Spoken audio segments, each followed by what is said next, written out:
I'd like to call the Plan Commission meeting to order on September 24th, 2024 at 5:30. Janelle, can you please take roll call? Bertle, Here. Shampoo, Here. Bell, here, Kane, Here. Art, Here. and Omaswar. Here. Is there a motion to approve the agenda as published? Removed. Motion by Bell, Second. second by Shampoo. All those in favor respond with an aye. Aye. Motion carried. Is there a motion to approve the minutes of August 27th, 2024? Or are there comments, questions, corrections? Move to approve. Motion by Kane, Second. second by Shampoo. All those in favor respond with an aye. Aye. Aye. Comments and correspondence. Is there anybody joining us that would like to address the Plan Commission issue? No, do we have anybody on? No. Okay. All right, and in our packet, there is a letter addressed to all of us from Attorney Bjorn Johnson, which we will get to later. And is that it? Yeah.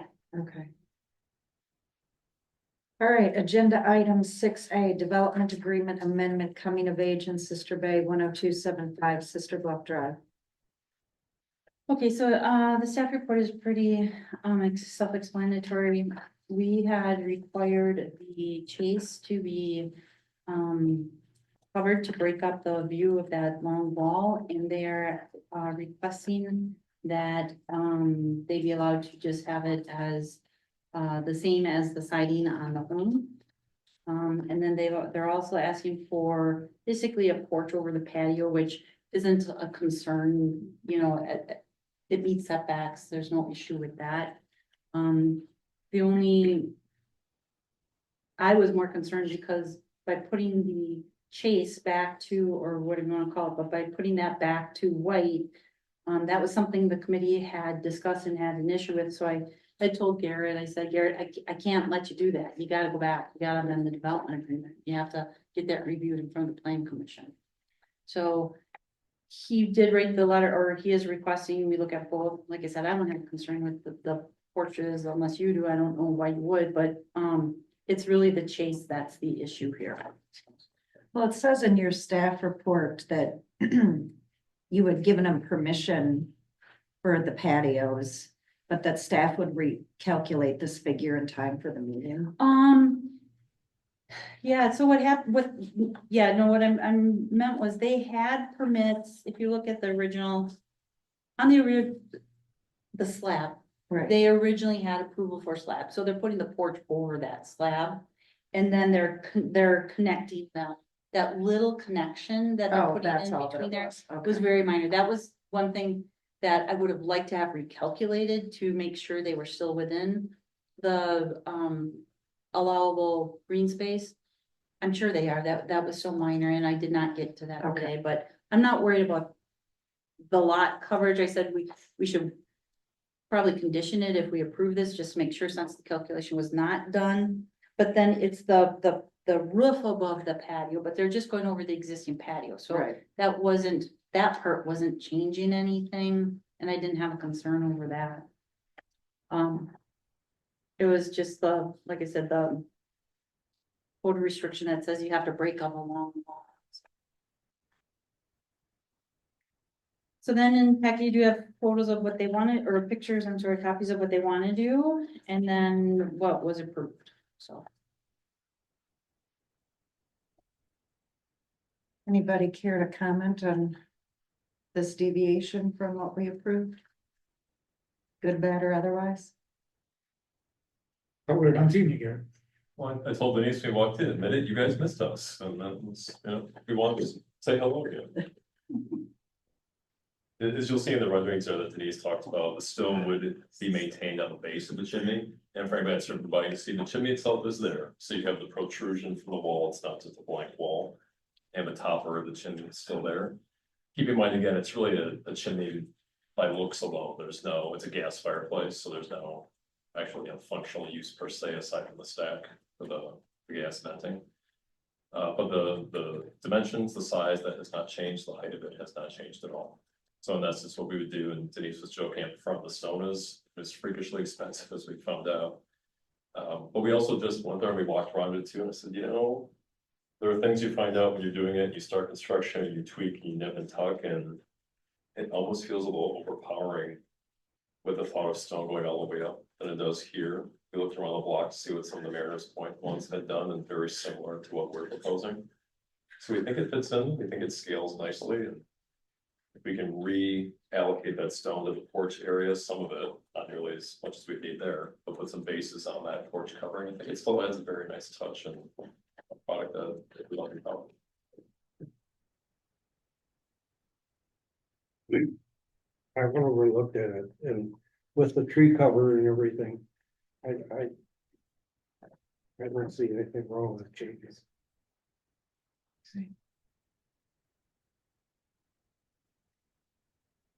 I don't either. I don't have a problem with this at all. I think it looks nice. Yeah, The windows break everything. yeah, the revision, I actually kind of like it better. We did too, seriously, we did black top, like, my God. It's almost too much, just kind of sticks too much stone. Yeah. It drew too much attention maybe to it. You know, it's funny, right now, we went in and they were putting the mortar on the base right now, and so some of it was very new and wet versus the stuff that was dry. I'm like, oh my God, that even makes it pronounced, but of course it'll dry. Yeah. I think it proves our direction here.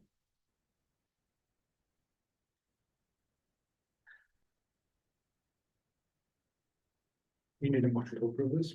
Yes, but Julie had something in there.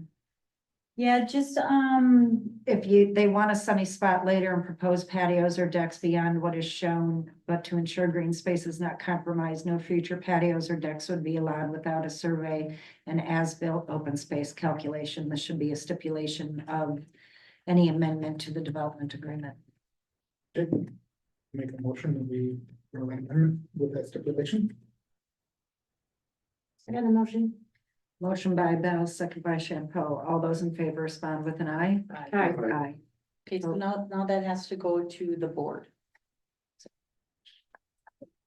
Oh, so it's a recommendation to the board It's a, yes. to amend the development Yeah. agreement with that. Yeah. Okay.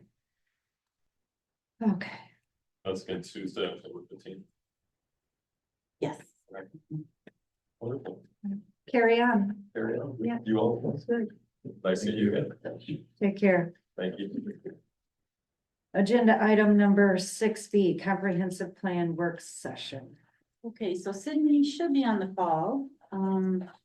She had asked if we talked about doing it via Zoom, and I said, yeah, I don't run up here. Yes, hi everyone. Can you hear me okay? You're loud. Ooh. I'm not sure if I can do anything about that on my end. All right. So I was thinking first we could go over the maps and some of those changes that were proposed in the last meeting and just make sure that there's nothing else to change right now. And I think we'll just start with, do you all have a copy of the map? Which map are we supposed to be looking at? Let's start with just existing land use. Okay, because I know Ron Kane has, there were some errors he stated. So I will let him share that This. on the land use, existing land use map. Sydney, can you share your screen so we're all looking at the same thing? I need to co-host to be okay. This one. Yeah, let me share. Share, it says sharing is not turned on. Let me see. Oh, you should be. Okay. Screen 2.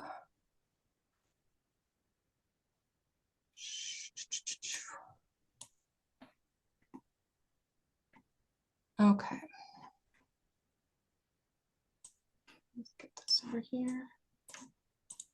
All right, are you able to see the future land use? If you zoom in, yeah, we can see the map, you just have to zoom in. There we go.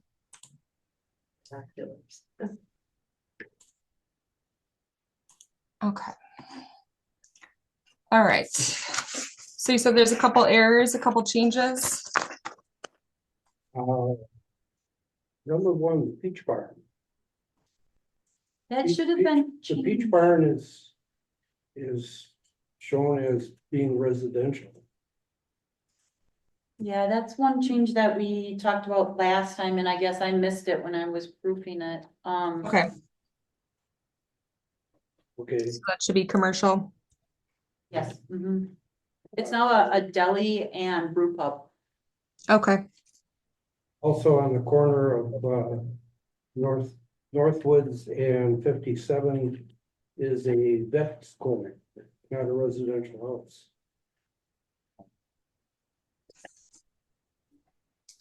it's a what? I'm sorry, I didn't hear that. Veterinarian's office. Oh, okay. And it's showing up as residential. All right. Okay, and then I'm really not sure what this is.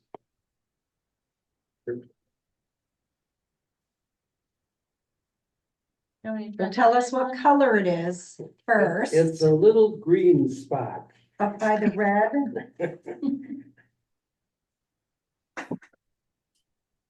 What is that? Off of 42. Okay, so Yes. let me think of this here a second. Well, I had pulled up the GIS map because I was trying to look at certain parcels.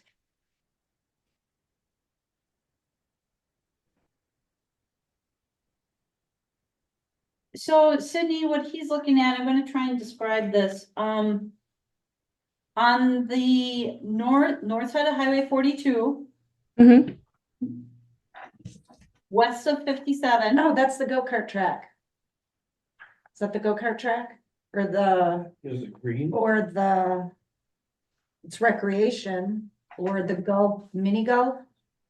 Yeah, there's like a long red commercial block, and then there's Yeah. like green in there. Oh, no, Yep. that wouldn't be it. That's not. That's more north. Okay, let me see if I can. All right, so Chalet Lane, and it's like 2 in. Yeah, it's Chalet Lane, but what, So then you have. So Let me you just- have Quest.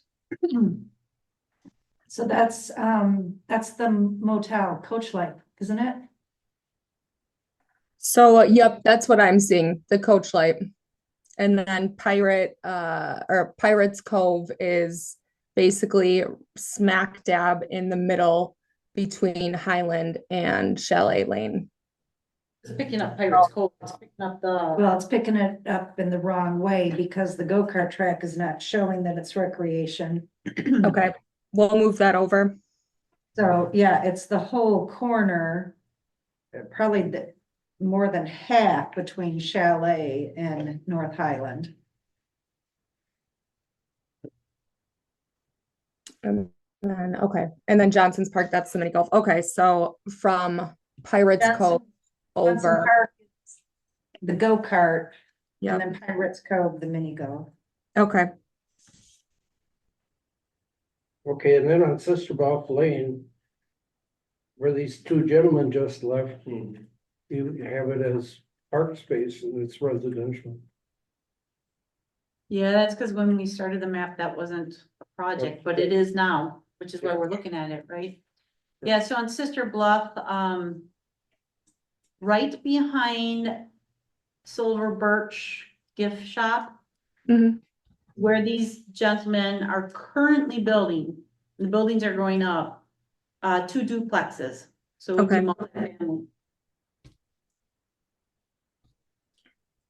2 duplexes, okay. That's all I could find. That's good. I'm glad you looked at it. You got Fred and Fuzzy's area down there listed as a multifamily. Where he put his big house up where the Yep. cottages used to be. Is it because it's all part of one condo development? So we had, Because it is a single family home, but it's part of a bigger development. Yes, so Sydney, we had talked a little bit about this, and I think Natalie said to show it as multifamily, but they're talking just north of Pebble Beach, that on the water and across the street that's all condo, it's all multifamily. The first lot north of the park Mhm. has a or access for the condo, but the lot itself should be single family and the lot to the north of it should be single family. Okay, Across the street would be the condo. And I know one of the questions was, these are all single family homes, but in condominium ownership. So should they be shown as single family or multifamily? I think that they should be shown as multifamily, but let me write that down. I would say multifamily. Cause they really Because don't. those condominiums, they probably also have agreements where the units are rented out during certain portions of the year. So I'm guessing, there's different tenants that are going in, whether they're short term or it's the person that actually owns it. I would say multifamily. Yeah, I hope they don't have people going in and out of there. But, Oh, but, like Denise said, it's one large lot. They have limited common elements, But they're all single family homes within that condo association. but they're single family homes within that condo association. okay. Let me, I will figure that out and I will get back to you on that one, Julie. And you can send it over to the plan. That it might just be something we put in the text in the plan or in our notes that condominiums are treated as single family. Okay. Yeah, we could do that also. Yeah, but that wouldn't, no, I wouldn't like that. Because this is probably one of the only places that would apply, because most other places are multi-unit. And we don't consider that single family, we consider that multifamily. Yeah, I do not know of any other one offhand that is set up that way. Yeah. So- Yeah, maybe think about it, check into it, see Mhm. what's. Okay. Westwood Court and 42, when you hang a right there or left, whatever way you're coming, there's a heat unit immediately. And you have it as residential, should be multi-family, I would think. Yeah, that was the first condominium built in the village of Sister Bay. Did you get that one? I heard Westwood Court and then, 42, okay, Westwood Court and 42, It's the corner lot. the corner lot. Okay, let's see. Is it east of Westwood or west of Westwood? West, okay. That should be single family or that's another Okay. condominium? Multifamily. Okay.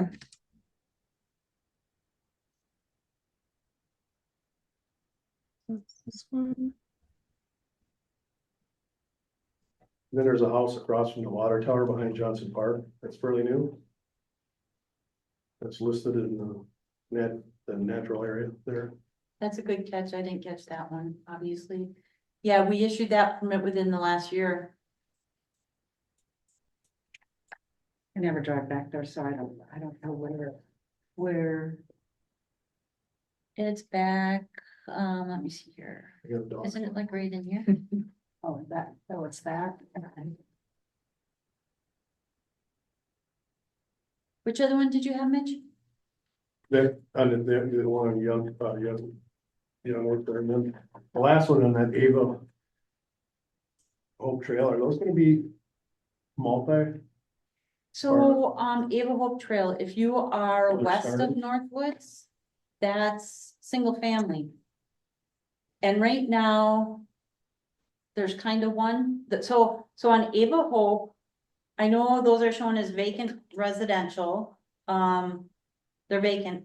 They're actually building a home right now on the very end lot on the south side of the road. Okay. That's all coded Well, as multifamily. Paula's building is multifamily. Paula's should be multifamily because she's got 4 units, but all of those on the opposite side of Northwoods should be single family. Those are single family lots. And when we sold them for the lots, we were told they would be single family.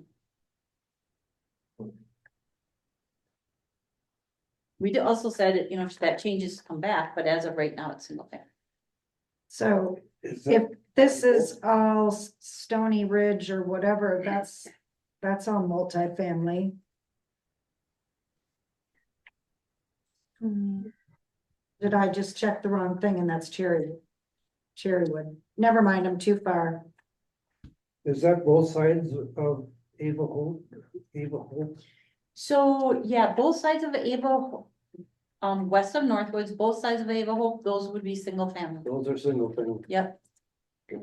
And the 2 lots east of Northwoods, south of Ava Hope, are single family. So there's 10 single family lots out there. Not zoned that way, but the land use is that way. Or will be when they're developed. Okay, so at the western side of Ava Hope, that should be multifamily. Well, keep in mind, okay, so we're just looking at use right now, right? And they're not developed. Okay, You won't, so when you're on Ava Hope, west of Northwoods, only one has been developed.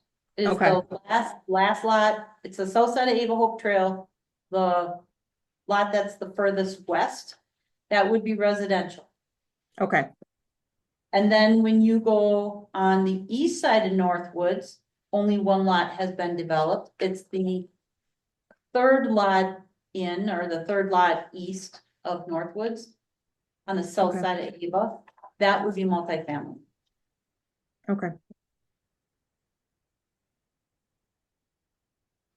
Well, and along Ava Hope there, do we also change that back to if this is the existing land use? That it's open land, it's light green? Yeah, it should be.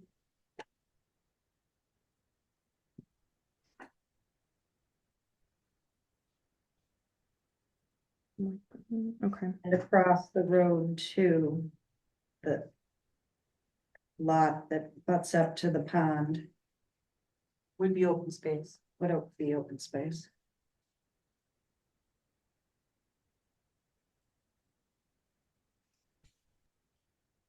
okay, so a portion of what's designated right now as woodlands would be open land. Is that what you're saying? No. There's nothing by Ava Hope that is woodlands. Let's see. Okay, let me just make sure. See on my map right here, because this is Ava Hope, correct? Yeah. Then this is classified as woodlands. I thought that that's what you were referring to. This area, a portion of that would become open. If you go along Ava Hope, where your cursor is, and go to the left. And that very last lot where your cursor is, that's orange. Mm-hmm. Hope ends where the orange ends. The last lot on the south would be residential, Last lot on the south. right there, yeah. Okay. Instead of multifamily. Okay. And then when we go on the other side of Northwoods, Mm-hmm. the yellow ones are open space as well. Well, okay, so let me back up. Those orange ones you have along Ava Hope, that's all open. Not all of them, but, you know, there's some apartment buildings there, but there's a bunch of vacant lots in there. Only 2 are developed, the one on the end lake we talked about. And then you're on Northwoods going to the right, the 3rd lot in would be multifamily, which that one lot would be correct. But that yellow that you have there, that's open space, and then some of, and the rest of the whole lot. Okay. And then the one across the street, Side of the road too. And going north along Northwoods, there's a lot that's wrong in that Northwoods area, and I missed that, but I think I should just draw it out on the map and send it to you, Sydney. Okay. Yeah, I think that would be it. That would be easiest. So that part I'll draw out for you is the whole Eagle Cove area. Okay, great. But I believe all the other changes that you did provide to me, Julie, were those are all corrected. Is that right? Yeah, when I looked at it, the only one we missed was that one that Ron brought up about, The the peach peach farm. farm. Okay, I perfect. have a question along Country Lane. Where the barn dominium is. I can't tell on this map, because I'm looking at the map with the streets. And the lots, and I can't tell if that one little yellow square is the barn dominium. I think that's too far south, actually. So do I, and I think they sold all of those lots. They haven't built anything yet, but, I mean, the barn dominium is the only one we've dealt with. But I think the other two lots have been sold, so that's all marked woodlands. I don't know what you want to do with that. Well, we probably should change where the barn dominium is. And I'm not sure which lot it is. Because he divided this big. It's a, like 11. It's, I think, is he on the, Is that good? no, Country Lane? Country Lane. No, not that one, the new one that came back multiple times. The one that we had last. Garrett's project, No, the guy that's gonna live in his barn dominium. down here. Oh, I'm thinking Country Walk. Okay, I'm sorry.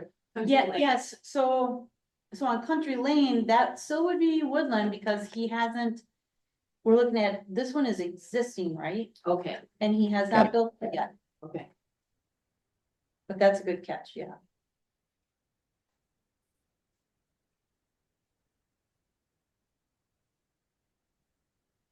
But by the time we adopt this, he might start.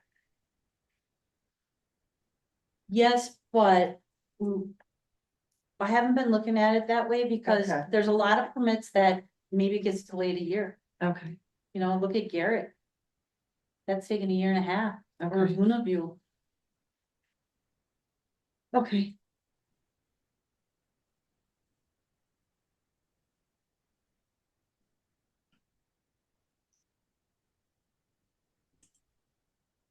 Oh, yeah, so Luna View's not on here either. Because it's really not there yet.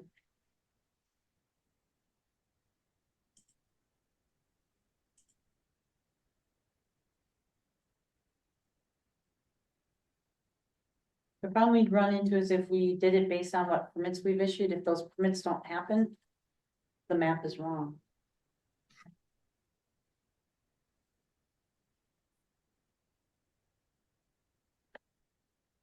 Any other catches?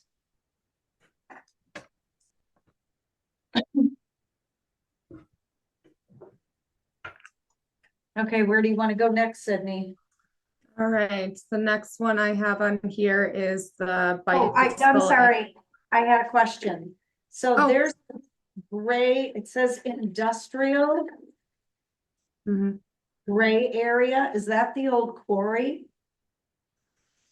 Let's see. No, that's the ice cream shop, I think.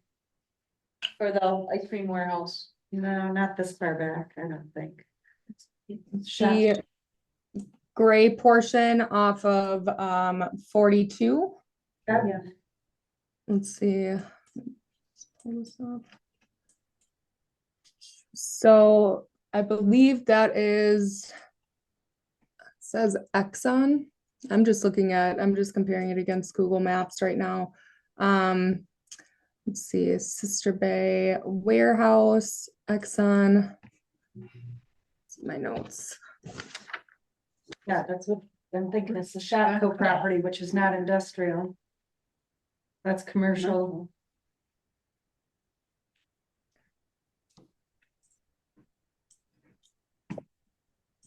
Or did she have it as parking?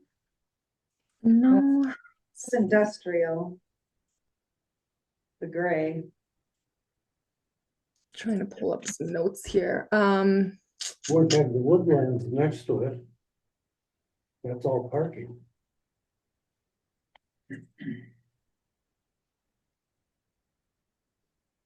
I'll check in on that. Included, it's such an odd shape that.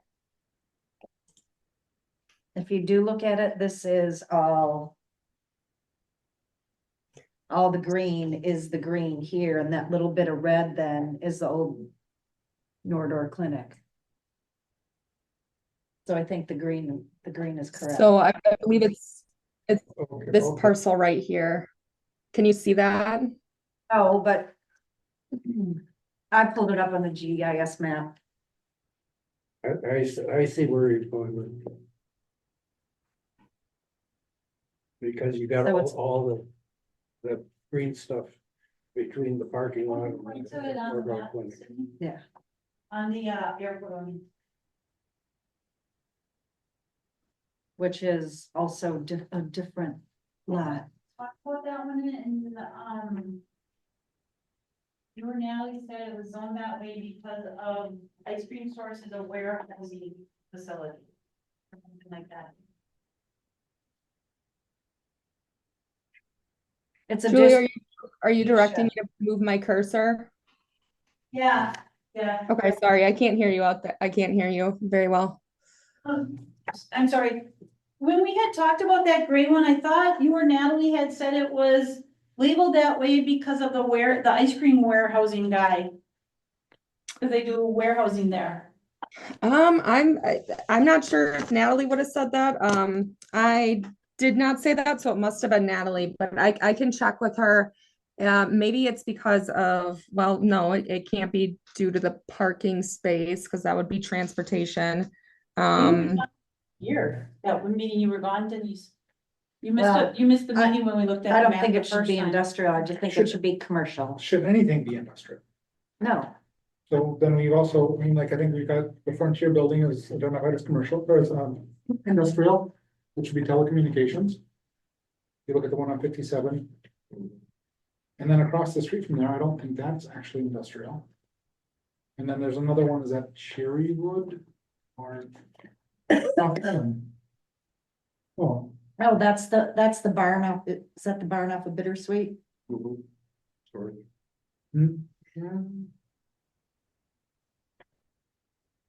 that I would still say that, I don't think any of that's in, So they're questioning industrial on a bunch of them now, so commercial storage, what do you guys typically say that is, Sydney? Commercial storage, that should be, I mean, technically you guys can really classify it however you'd want, but typically we will classify that as commercial. It's shown as industrial, I think. Okay. What was the other one, Nate? Frontier Communications Building, On 57, 57. next to the clinic. Oh, yeah, no, that shows up as industrial. Yeah, but isn't that communications utilities? Oh, I see what you're saying. Okay, so, And then just my property right across the street on 57 from Frontier is also gray. So, okay, so just south of the new medical clinic, they're Mhm. saying that Frontier Communications should be labeled communications utilities. And then Denise, what is in yours? It's just vacant, isn't it? Pretty much, well, it's full of stuff. There's a building. It's a building full of stuff. I don't know what to do with Denise's because it's not open space. It's not, it's just being used for personal storage, I think. Okay, is it, It's not it definitely is not industrial. okay, Maybe put it as commercial. I think it'd be better off as a commercial It's the closest to it. Yeah. closest fit. Agree. Because you're right, that we shouldn't have any, industrial should not be in our. And then feral gas behind Jewish flowers. See, I think feral gas should be industrial. That's a utility. Yep, Oh, you're looking that way again, okay. That one is actually not. Did you get that one, Sydney? So we added Frontier Biomedical Center, Denise's place on 57. And then the feral gas propane, they want utilities. It already is. Oh, it is utilities on there, okay. All right, got it. Okay, I have a question. Between Highland on Bittersweet, it shows all woodland. And it backs up to the cul-de-sac of Cherrywood Court, which is where the barn was that we were talking about at the last meeting. And that's not woodland. It's just kind of weird how this looks. It was agricultural at one time. Should it be open space? Well, when you drive down to the end of the cul-de-sac, you're looking at the back of that barn There's a barn. behind the houses. So there's really not, Is there a lot in between that? no, That's all the Waterquist. The old Waterquist property. but it There's a barn shows up and as, a house on that. yeah, How come I don't even see a cul-de-sac? it's kind of hard to see. I've been using my street map to follow it. Can you see my map here? Yeah, This is it right here. right, okay, right above the gray area. Right. There's a gray area to the right. Yep, And and you're talking about the green space, Bittersweet. Bittersweet and Bittersweet. And it's showing that gray. Well, I mean, that's. not a- That's the barn property that we were talking about, that's gray, that we're changing. They will have to go commercial. It looks The like it's, storage units, that's what you're talking about. yeah, So at the end of Bittersweet, between Bittersweet and the cul-de-sac on Cherrywood, it shows as woodland and you're saying it should be commercial, There's a house there and a barn a house and a barn. and those big storage buildings. So on for the other side of. our commercial was, I think. Yeah. What we had just said. Yeah. But what's this commercial, or what's this? Those are the storage units. This The is. confusing part is it doesn't show a cul-de-sac on this map. There's a- Right. Yeah, not all the roads are shown. Okay. So here's Cherrywood Court. This is Cherrywood Court. This is Highland and Bittersweet. It's showing all woodland there. And right. At the end here. So. I don't know. what Oh, this that's, is, that's the old Carroll house. But why is it showing all green then? Because it's not developed. There's only a house on, Right. well, actually, there's two houses. The old log cabin and then a newer, and still very old home. But they're both on 2455. And then they also own, I think, those other lots to the south, and there's no development on those. Right. So the green would be correct. What's that, industrial? That's the storage units. That's considered industrial. Well, No, no, we're changing it. they're to changing that commercial. to commercial. Okay.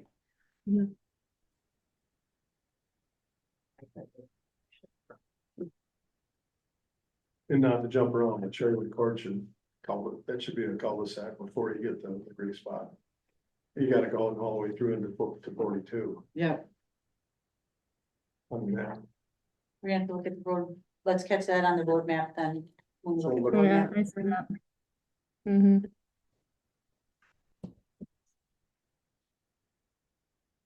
Okay.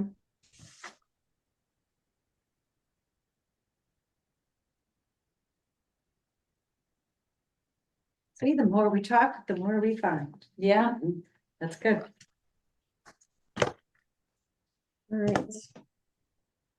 Any other changes for right now? we look long enough and sit here long enough, I'm sure we can find something, but we can move on. It's kind of like a Where's Waldo, right? Yeah. Just- All right, so here is the bicycle and pedestrian map.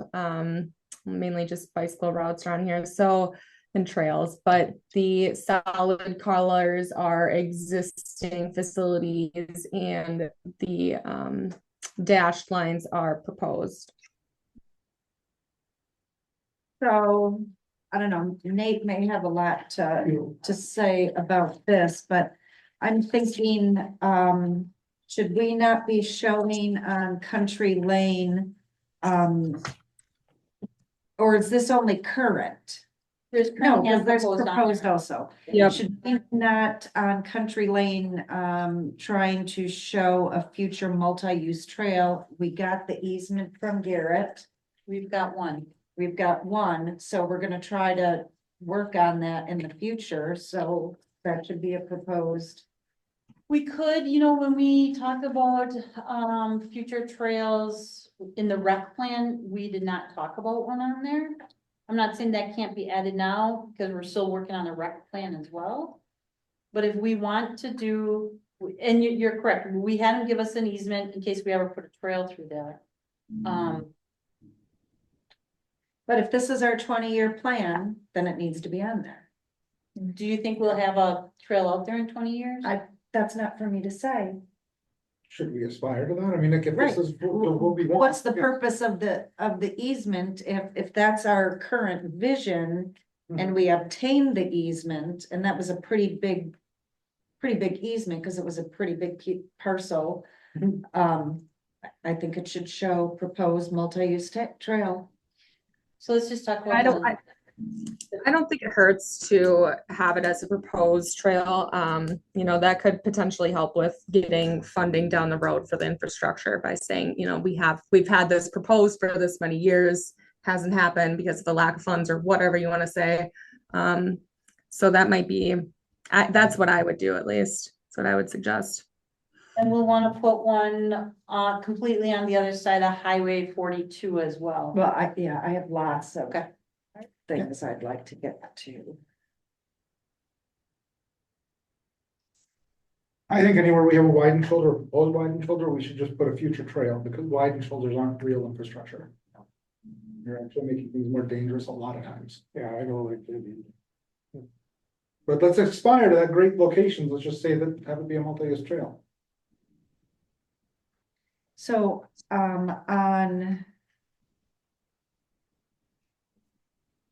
Cherrywood.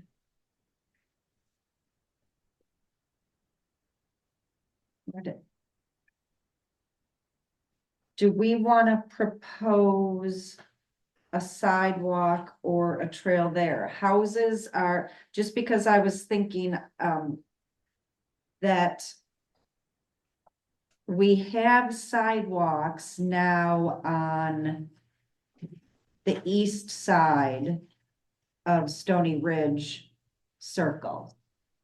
Okay, for the Mosaic development. So would it be our goal, because Fieldcrest is currently slated for a proposed widened shoulder, and if we're trying to link things in the future, I think that, and because of the setbacks on Cherrywood Lane, I think that we could have a small proposed trail. Now, I don't know if I would call it a multi-use. Maybe I would call it more of a pedestrian trail. Well, I mean, do we need to decide that right now, or can we just generalize it and say multi-use and if it ends up being a sidewalk, that it ends up being a sidewalk? I would agree with you there, but I think that instead of trying to get that granular in it. Okay, well, but I also think too that we don't really show on our legend where we might just propose or strive for a pedestrian trail that is not multi-use. And I think we should possibly add that. I understand your point if you don't want to do that now. But it also might get lost in the future if we don't differentiate I guess I mean, like, if we wanna say multi-use or pedestrian trail for everything, and then once we get closer to it, let's give ourselves some flexibility there, and let's make sure that we know the intention wasn't. This is a multi-use trail or nothing, it might be a pedestrian trail, Okay, but then we give ourselves that perfect. wiggle room moving forward, and we have a little note there that reminds us. Is that okay with you? Sure. That it would be multi-use or pedestrian trail? Did you catch that, Sydney? Yep, I did.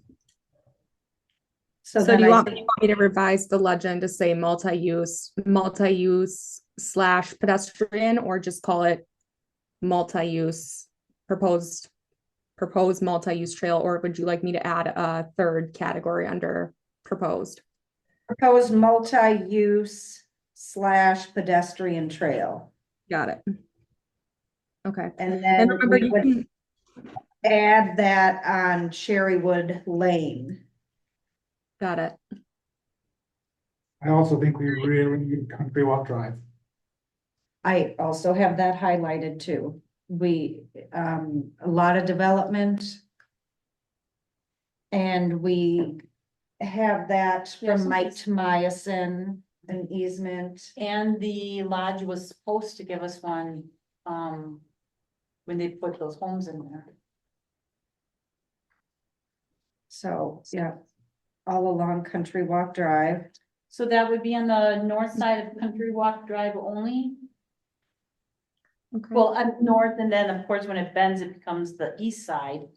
But you're just saying on one side of Country Walk? I'm not saying, I'm just saying somewhere. I'm not Okay. gonna determine which side of the road it's on. Some Sydney, places need it on both sides, some places just need it on one side there. maybe just, okay. Just draw it over the road, I guess. Okay. What I was gonna say before is you can always go back and revise this, a couple years from now. If you do want an updated bicycle and pedestrian network map, just in case, you're applying for grant funds or anything like that. Sydney, Can be revised. we don't live there.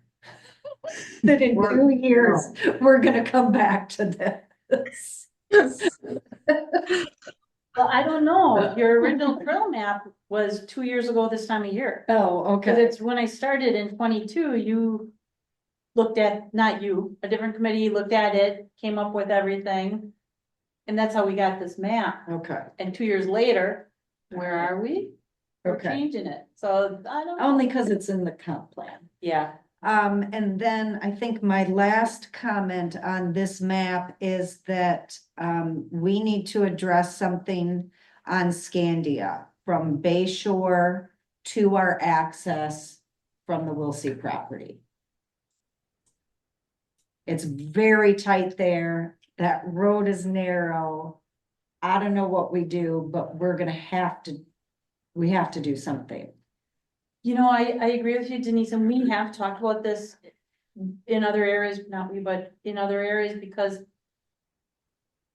on one hand, that's a great spot for a pedestrian route, right?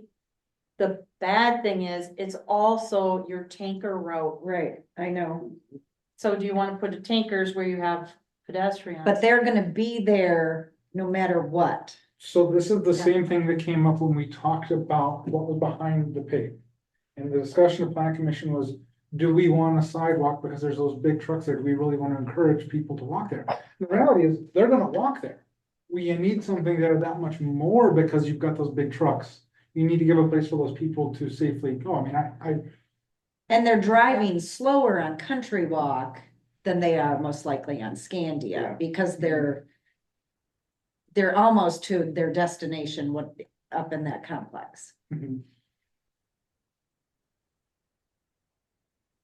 I think if we may not have a solution, but if we can target it, it's gonna Right. show up on the plan. Right. Yeah, the other thing is, if we ever if we ever can get a bypass for these pumpers, it won't be as big of an issue, and then we're gonna want to encourage more walking on there, I would think. I think it makes sense. It's just right now, like I said, some discussions were no, because we got people out there, but you see people walking along there, Yep. and it is very dangerous. Very dangerous. So those were my critiques of that map. So Cindy, so that would go down from Bay Shore all the way up to the neck of the Wiltsey property. Okay. And that would be a multi-use proposed, right? Probably pedestrian. All multi-use pedestrian, like. Yeah, what we're changing Okay. new verbiage to be, yes. So we'd also have pedestrian from, on Mill Road, correct, from Bay Shore all the way to Pheasant Park here. And then if it went further, you'd hit the new property. So this is an interesting one, so. Mitch is talking about, we have that sidewalk along the mill.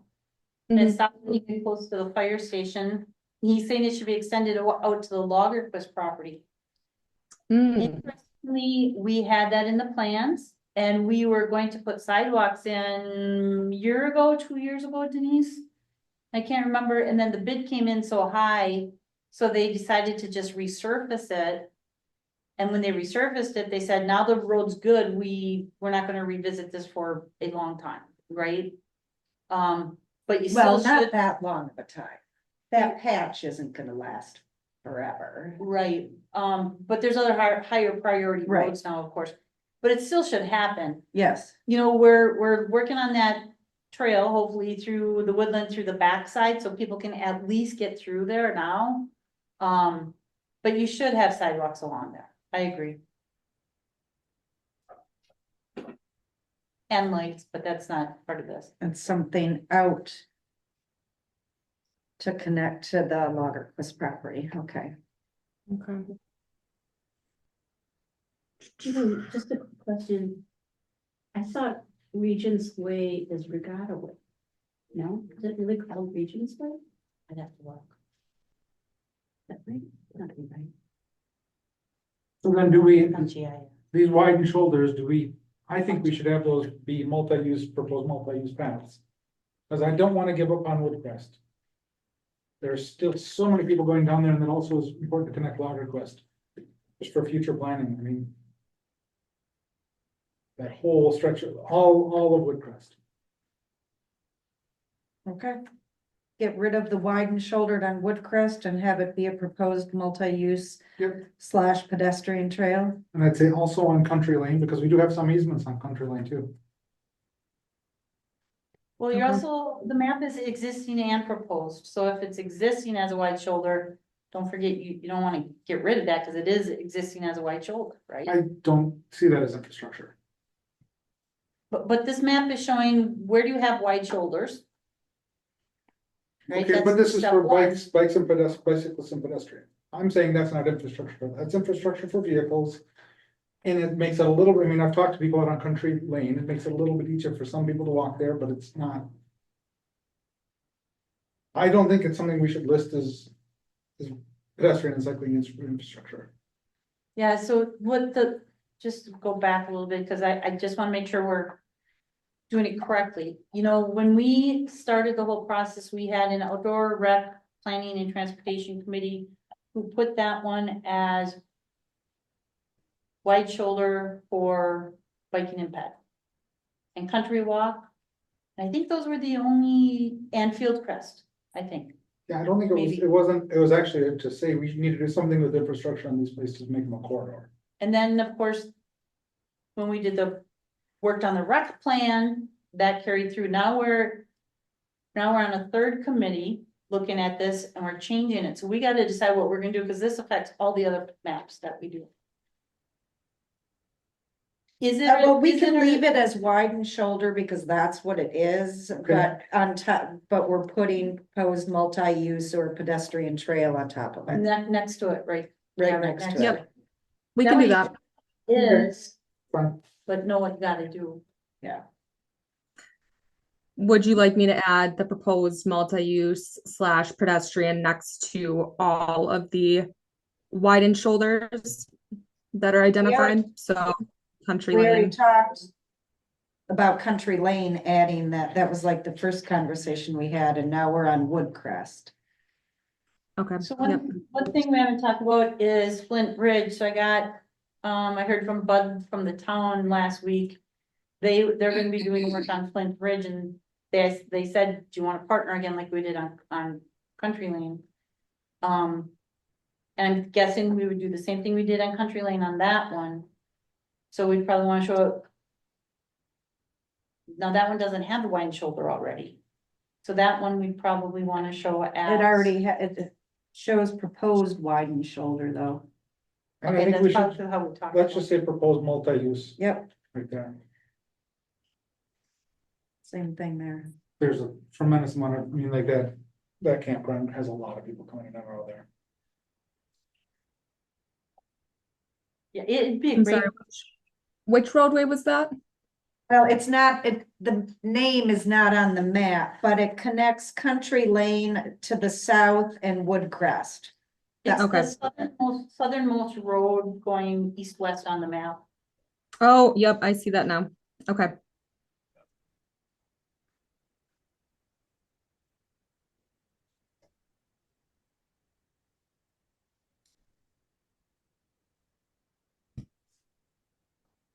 Any other additions or comments? Well, and then we have Sunset. I know Sunset, we've talked about how that needs to, Parks last year had talked about, or the streets, when they were talking about streets, they were talking about how that has issues as well, and that should have something done on it. So are we happy with how that is mapped? I think, yes, as a proposed widened shoulder, yes, I don't think it does anything for bicycle or pedestrian, but that road needs a widened shoulder, and I think if our plan would be on Scandia and Woodcrest to get some kind of trail, that Sunset would not need the same kind of infrastructure. Do you disagree, Nate? I mean, that road is in terrible shape, Yeah. obviously. I think that road is better to accommodate pedestrians and cyclists on it with cars because it is turning. It's a little more visible than Scandia, even though it doesn't seem like it. Do that hill on Scandia Right. just keeps you from having much distant vision there. I think if we do something on Sunset or Scandia, you could cause the majority of the traffic with pedestrians and cyclists to go on that one. And when you bifurcate those two kinds of traffic, you have a better outcome. So I think we could list both of it and That's a good point. List both of them as, I still don't, I just don't see widening, especially on something like that, as having a huge impact.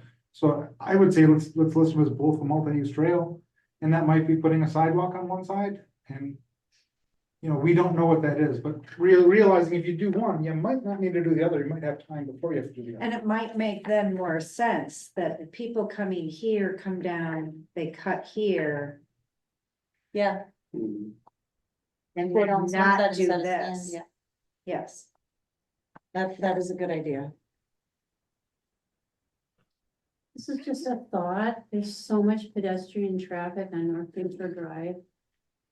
That in the future, if there's ever money, we maybe should put in a sidewalk on one side of the street. And now with all this car parking issues and everything, it's not safe for pedestrians or bicycles to navigate North Bay Shore Drive. There's a lot of pedestrian I know. traffic. You probably know. Yeah. Some people say there's not. Some people say there's not. Yeah, there's. There is, they're wrong. There is. There is. I look at it every day. At a meeting a couple of weeks ago where they comment, if I remember right, was having cars backing onto Bay Shore Drive and stuff really didn't cause a problem, so, but yeah, you know, one of the issues we have with that is the highway DOT just went through and I shouldn't say just, but a couple of years ago, went through and did their improvements on there all the way up to Ellison Bay. And it'll be a while before they come back. However, it does make sense to get it in a plan, so if they do, we can say, they come back and they're doing work on it, we can say, well, look, this is what we have in our plan, we'd like you to consider it in your plan. Well, so that's probably 40 years out. Before they come back. Yeah, I think the cycle is. But there's also gonna be grant opportunities and every other project. Oh, sure. I'm not saying not to do it. I'm just realistically, I don't think the DOT is gonna be back doing anything there. But 40 we years. put other stuff on here that's not gonna be done during the life plan, right? We just talked about that, so put it on. Right. Actions.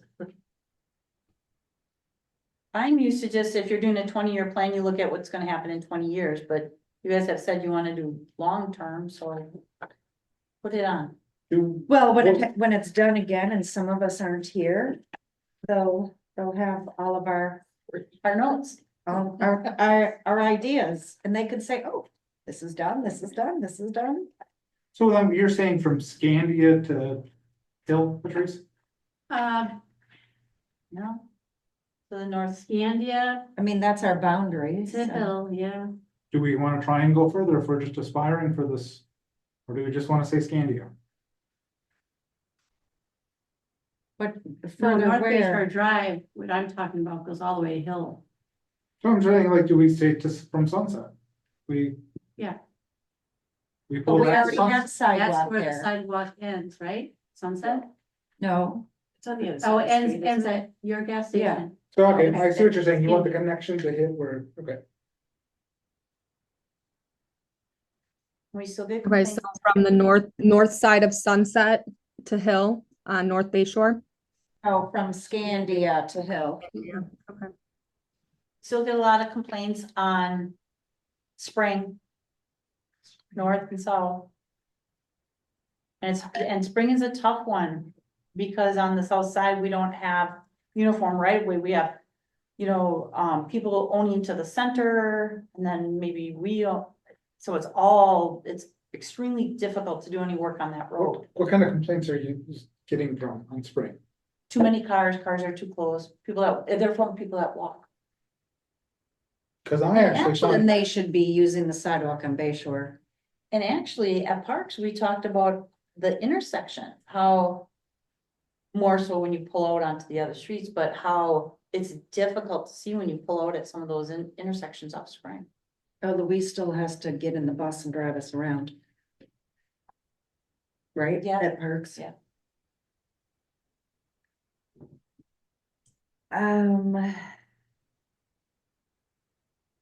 I'm gonna. I know we're not talking about zoning, but I just want to throw this out there for a future conversation at a plan commission, Janelle, if you can notate it. Okay. Saying that we are talking about South Spring.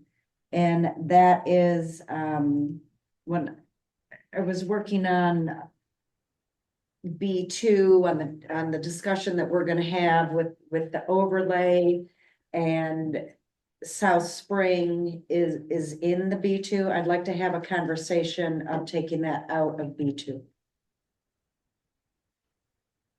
at a future meeting. Okay. Or on our future land use map tonight. Mhm. Okay, Because there's Alright. only map should match our future land use. map. okay. Mhm. But yeah, you're right. Yep.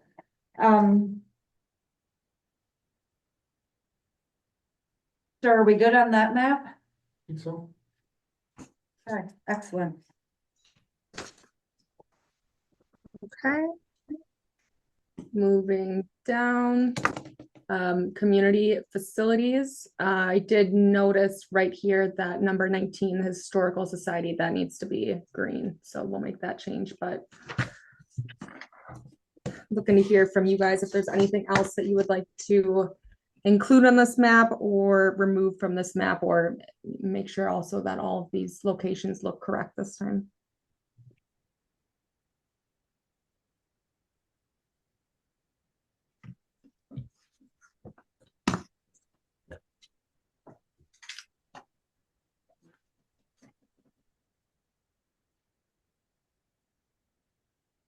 Any comments?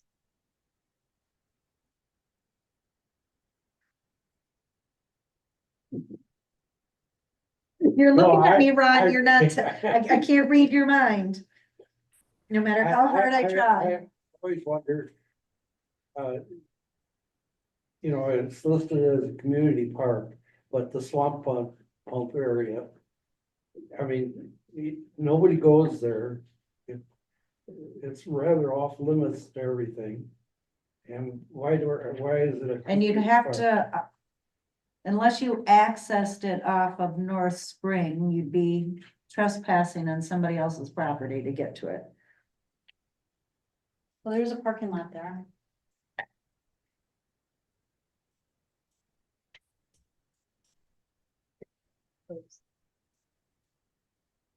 But it's green spaces.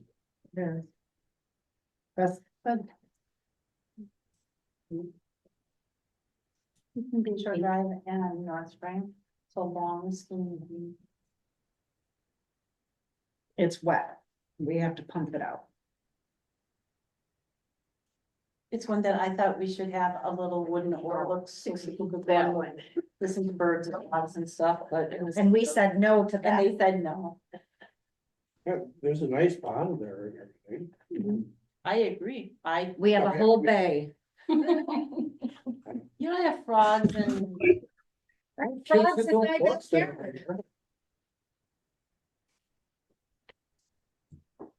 Okay, I guess we can move on from that then. Okay, so are we keeping, what was that? The Spring We're Rose just- Nat, Yep, it's fine. okay. The community facilities map is okay then? Like, just changing the color of the dot on historic society. Okay. Yep. All right, the next map is the canopy cover map. So this data, we looked into a number of different sources for tree canopy data. We did use the iTree data, which we're going to be comparing in the text. However, they only had data for 2001 and 2011, and it's collected at 30-meter resolution, so it's really, really grainy. But we're still going to do an analysis on that in the text. But this map that you're looking at right here, this is from NOAA. This is their high resolution land cover map. And it's showing that the village has 755 acres of tree canopy. So we would like to use this data set for the map because the NOAA data set, they're looking to expand that within the next couple of years. It goes down to 1 meter of resolution. And when they expand it, they are planning on adding information on impervious surfaces. You'll be able to tell what types of trees, if they're, deciduous or like evergreen trees. So we think that data set's going to be the best to use moving forward. And we'll also do an analysis on this portion, on this map, and just kind of give some of those benefits as well. We're going to use the iTree landscape to basically calculate the benefits for CO2 intake, runoff, what else? There's a couple other categories also. So this is currently what it looks like, and it also has shrub canopy. So you said we have It's supposed to be- 755 acres of canopy. How many acres is Sister Bay? Do we know that? 1,300.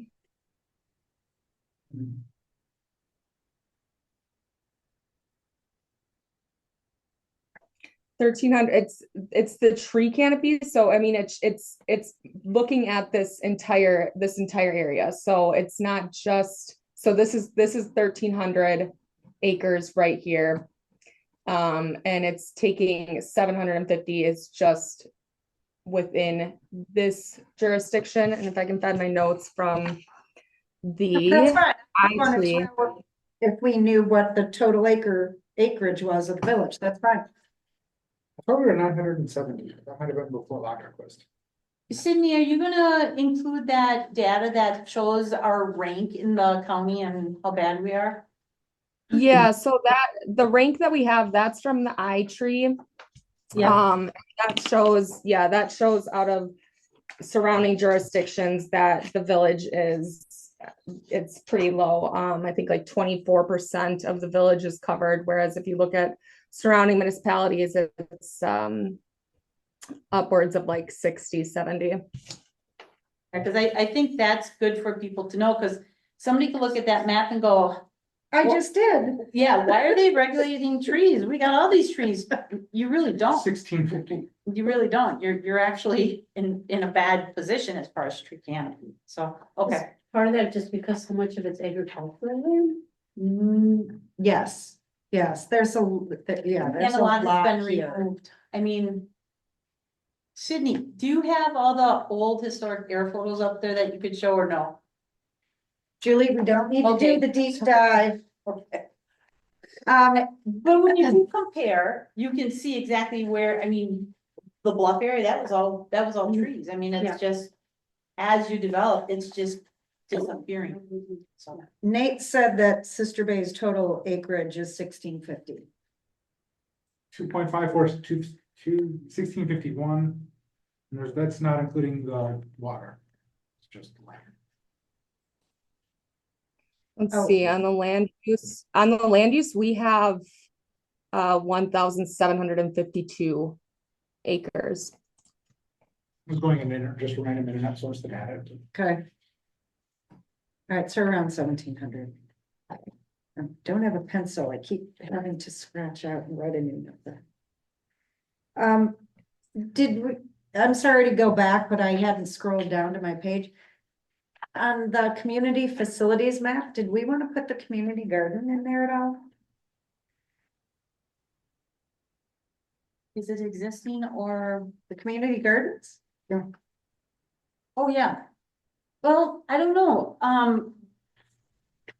I mean, because it's not a community park, because it's private to those who. Well, it's, yeah, but it's public I mean, that's public property. And But it anyone, doesn't fall under park. I think it does. I mean, let's talk about it. You know, I think it does because it's public property. Yes, people pay to use them, but it is public land and it's, you know, I kind of view it like somebody pays to use the tennis court, reserve the tennis court. It's still public land. We could label that as park / public land or public access. No. You'd want to list it as community garden. I'm saying that the entire category of that, so then, you know, we can add in, instead of just calling the green blobs community parks, we could expand that and call it community or public access as well, or we can keep it the way it is and just add the gardens. I think Denise, if I understand correctly, is saying just create a dot that is called community gardens and put it where the community gardens is. Right. Okay, okay, got it. A dot like under whatever, It'll be number 20. And then the other numbers will jump. yeah, up. but I mean, what category, Denise? Community park. Under We're community gonna have park, to put it under that. okay, so a dot under community park. And it would just be labeled, community gardens. Got it. And that's the only one I'm aware of. Because I know.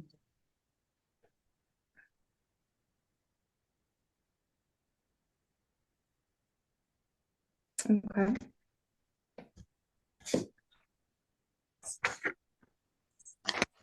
Oh, that's All right. Moving on from canopy. So here are the environmental corridors. We did some additional research to see if there was anything else that we could find to fit into this map to show like environmental or let's see, like species greenways.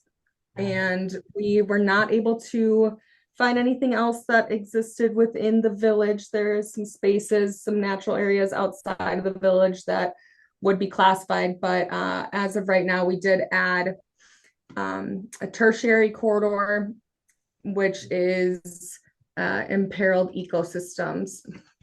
What does that mean, Sydney? Imperiled. Imperiled ecosystem. So those are gonna be, it's basically just gonna be land that is, it has some sort of natural feature on it that is important to, whether it's gonna be like flora or fauna in that area. So we have this whole data set mapped. Let me see if I can find that right here. Along Orchard. It's imperiled ecosystem. Yeah, that's a really good question. Just real quick. So the Imperial along Orchard there's, what is that? I mean, that whole area is in. Along 57 in Orchard, near that intersection. I can understand this. I don't get this. So it could be anything like as small as like a plant that might be rare or like endangered, that it would get classified into the imperiled ecosystem category. Oh, that's so wide ranging. No, That's not helpful. no, I think it is. Well, not that answer, but I mean. But I think so we talked about this last time, right? Are these areas that should be protected? I mean, we know that in the county. Right, we've but stopped- depending upon what it is. What is it? That's. Right, it's not, and that's what I mean, it's so wide ranging. And how do we find out specifically what is along 57 and Orchard? Is it a plant? Is it a snail? What is it? Should we not be having development over here, although there's already some development? Do we not develop more? Nothing is telling us what that is. Do you know, Cindy? I'm trying to look it up on the map right now. So I mean, there'll be an analysis on it in the text, but I'm trying to click on this and see if it gives me any details. You know, there's also a section across from Pheasant Park, which is basically the ball field. Yeah. So it's from the Wisconsin Wildlife Action Plan. I'm just gonna look, see if they have a dashboard where I can pull that up. So we can see exactly what it is. Over there.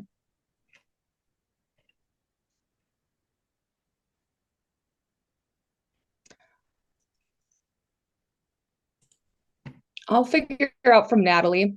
And Julie, I'll send you an email with what's exactly included in that category. Actually, you know what? I think I might have it. Well, and here. we also need to know what is on Woodcrest into the sports complex. I mean, we're talking about putting in a new pipe in the ground. We're talking about digging this up, and now we have an imperiled ecosystem there. Yeah, and you know, when you go out there, of course, it just looks like a ditch by the ball field.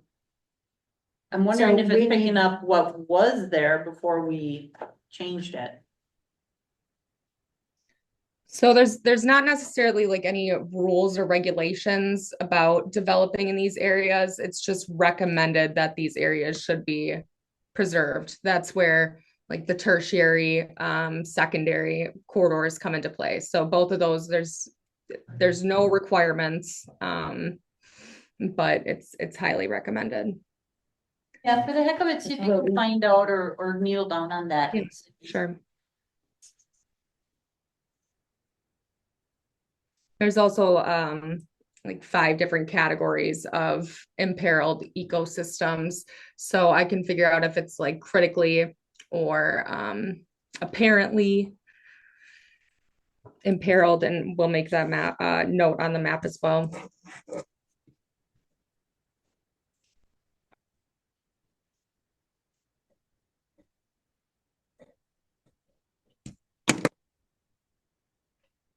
Yeah, some of those, I mean, depending what it is.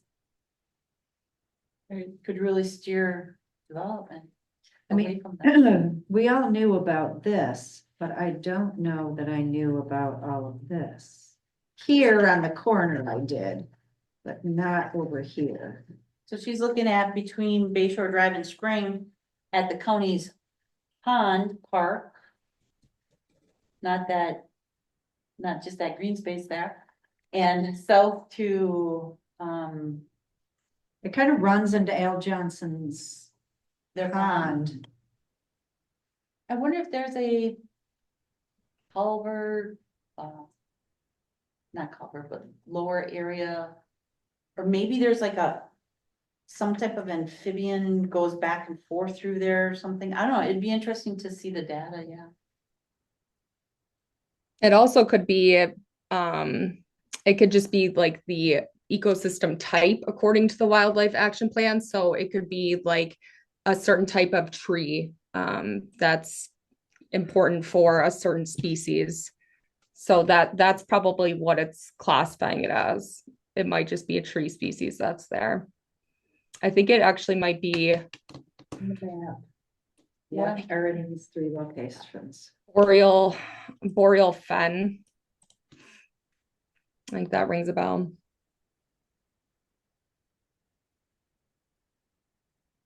Yeah, it'd be cool, Sydney, not to make more work for you, but Oh, it's fine. it would be cool to have little blowouts, on a map where there's like that little air and it blows out and tells you what it is, what that specific area. Sure. We would just need 3 of those imperiled ecos to have a blowout. Okay. The one by, Because I don't think, I mean, we all know what is down country lane with a lot of the wetlands and other things, so that's fine. But yeah, okay.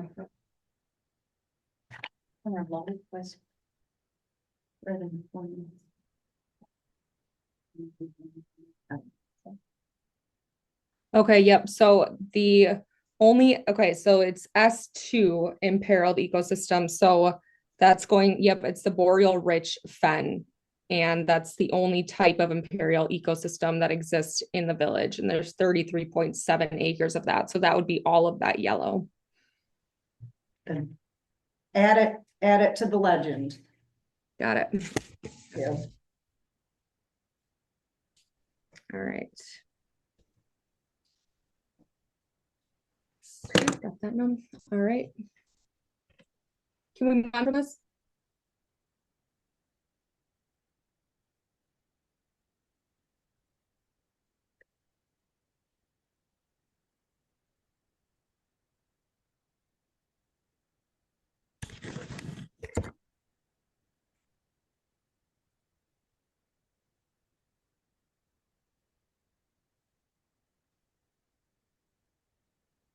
You still there, Sydney? Yeah, I'm sorry. I was wait. Are we okay to move on? I thought you guys were still looking at it. Yeah, Yes. no. Okay. I'm sorry. It's breaking up a little bit. Perfect. Okay. I'm gonna take that as a yes. Okay. This map's pretty straightforward. It's just functional class, so I don't think we really need to go over this in great detail. Unless anybody has a question, can we just move past the functional classification of our roads? Yeah. Okay, next. Street map. So I think all the changes have been made, and I believe Natalie, I'll have her fix up some of these labels just to make them more legible, but I believe she added the road names for, I think during the last meeting, there was comments about how not all of the road names were there, and I think Bittersweet was not properly labeled. Right, and then we needed to add the cul-de-sac. Oh, that's right. Mm-hmm. We'll have to add that to all of the maps. Sydney, so I have a note here, but maybe you can just make a note and check it. Regent's Way, Patrice is saying she believes that's actually called Regatta Way. Let me, Regent's Way. Okay. Any other changes on there?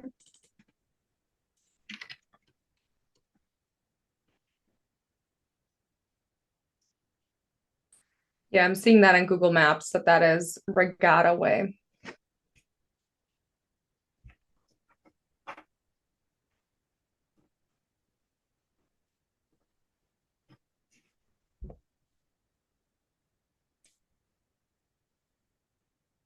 Can we move on? Yes, Okay. All right, I think there was one more at the top. Oh, that was just that official map, but Julie, you said that you didn't need this, right? I'm looking, didn't need the official map. Well, right, because it's changing. Right, the official map will reflect the roads that we just worked on. You know, Okay. the one that extends Canterbury, that will become the official map. Okay. Once we're done with our plan, we have an official map that we then have to adopt. Okay, then I think we are done with the existing maps here. All right. Next, I was thinking maybe we could talk about the goals and objectives. hang on a second, Sydney, where did you want me to talk about, South Spring Road and changing the zoning? When we get future lands. Oh, we just. Yeah, we can talk about future land use. Let's go ahead with that. So I know last time, at the last meeting, everyone requested the 2020 future land use map from the previous comprehensive plan. Were there any, I guess I'm not sure the best course of action to get any of those changes. I'm not sure if those were already done or if you have those, Julie. So I guess I will just take notes and pull up that 2020 future land use map. Yeah, that wasn't in. Yeah, that one, Sydney, we don't have, I don't think. So I think I sent that to you by email to send to the plan commission. It was, let's see, it was this one. Oh, it was blank. Oh, yeah, no, Yep. yeah. So there was a blank map and then there was also a map from the previous plan that I think the plan commission thought it would be easier to edit the 2020 future land use map from the previous plan. So I'd sent that email after our last meeting. I agree with you, and we did not print it with the packet of maps we gave them. You have it, yeah? Janelle does have it.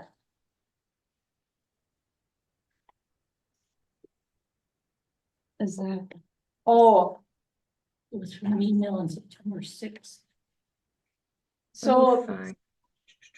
I think the concern last time, if I remember right, was your map is called 2020 General Plan Design.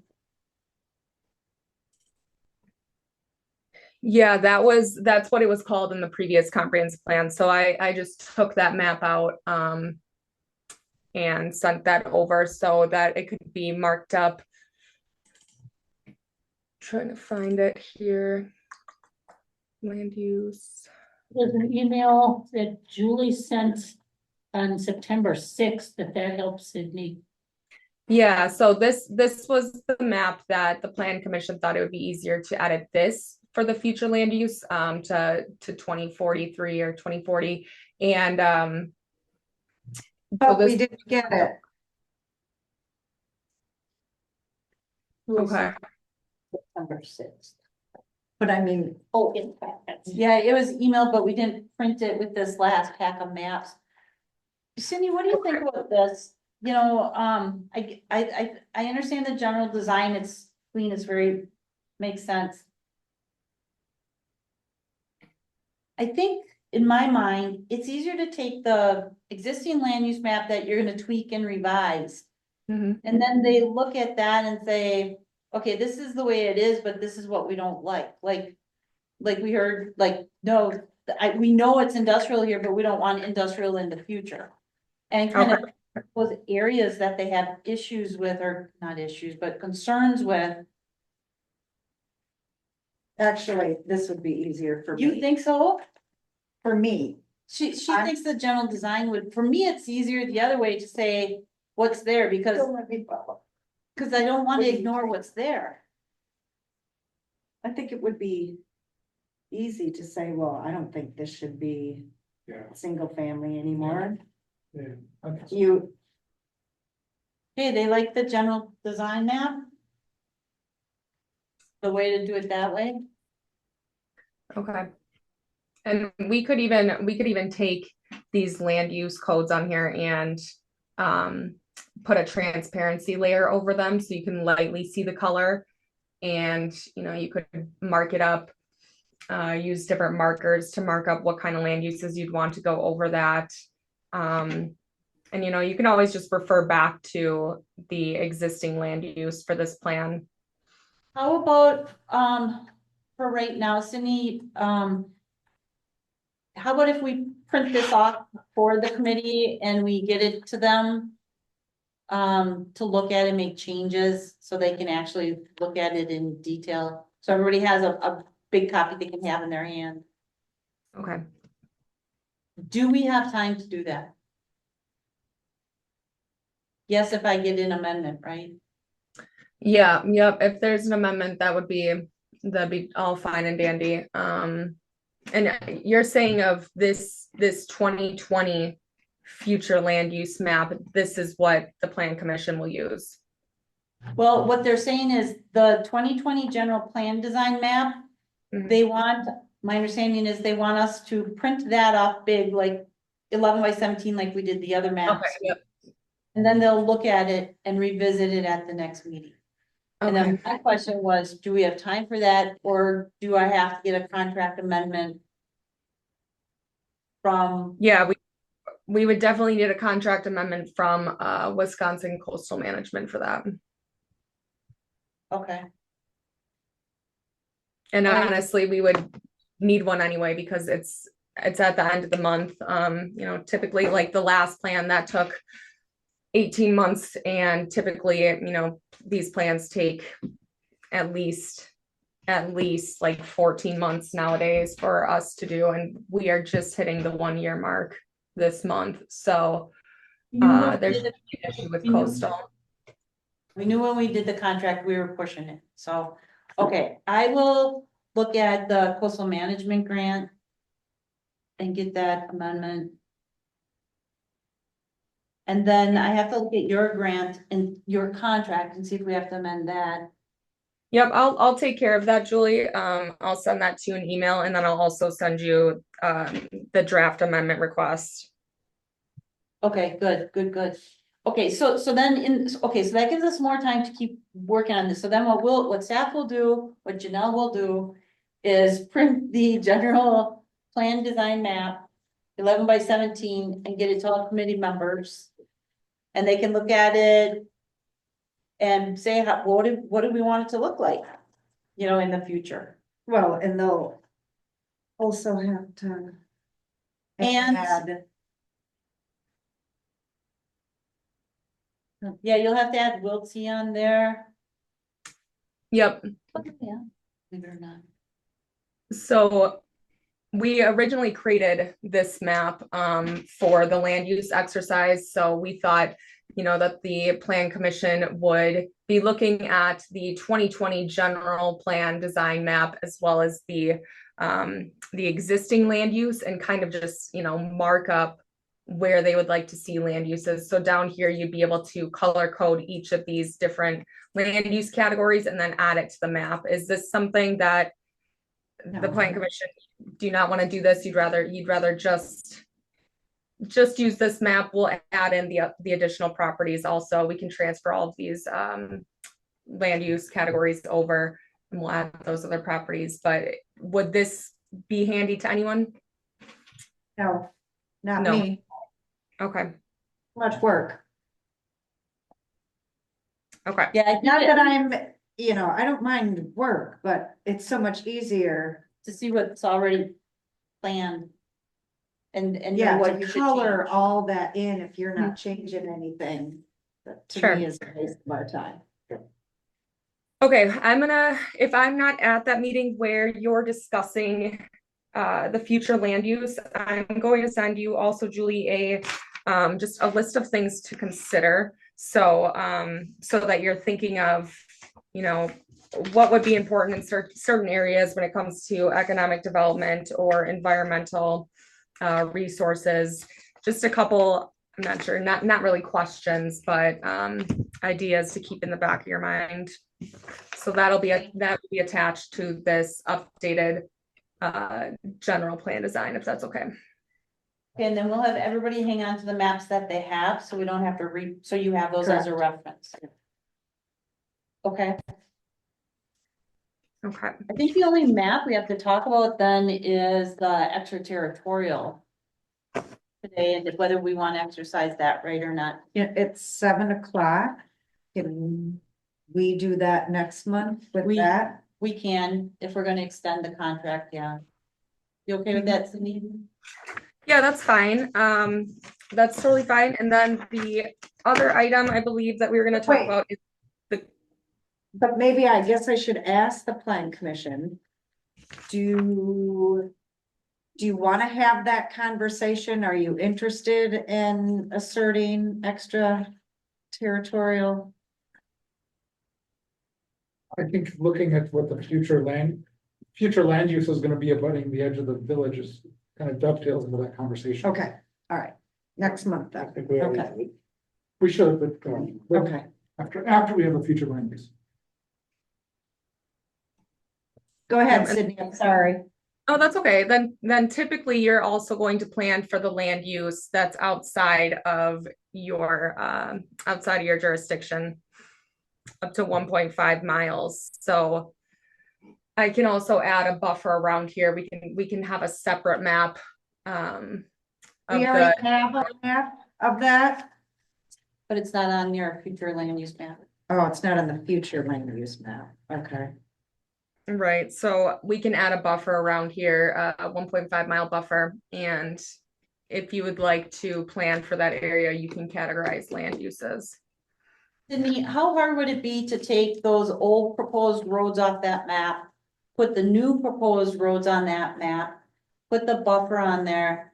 Because I think it helps to see where the roads are gonna be, to decide where your commercial should be, things of that nature.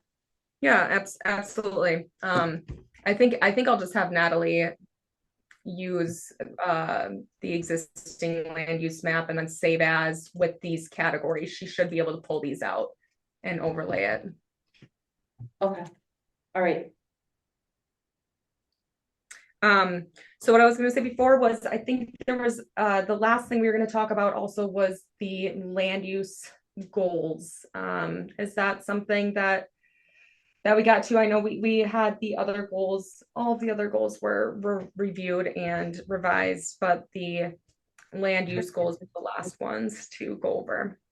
Well, I think there's some things that I would like to change. Change what we decided last month, or? In Village's Sister Bay Comprehensive Plan Goals, Objectives, and Policy Worksheet. Okay, so that's what we went through last month? Right. And so, okay. It's small little things. Sure. So, I don't know if anybody else has, anything that they want to talk about, in here. But on page 23, number 1, it talks about increased negative impacts on air and water quality. Did we want to add negative impacts on green space? Denise, where are you at on number 1? Page 23. Yeah, retail with 1. Oh, there's 2 number 1s. Okay, the first number 1. Okay. Oh, sorry, part 1, number 1, excuse me. Okay, now start again. On air, water. So on the quality, last green space? sentence, and increased negative impacts on air and water quality, would we also want to talk about green space, add green space in there, if there's a negative impact on green space? Yes. Okay. Okay. Then on number 2, it says the developer needs to prove that a negative result on the adjoining lake we call it the Bay. Mhm. It's Green Bay. Yeah, it's Lake Michigan, but we call it the Bay. So should that be changed? Yep. You know what? We talked about that last time, as you can see on the line above that, and I missed it. Okay. Um. Then going to the next agricultural and open space development preservation goal. Number 3, advocate for open space and manage public open in the village. It Yep. needs to be fixed. Lands.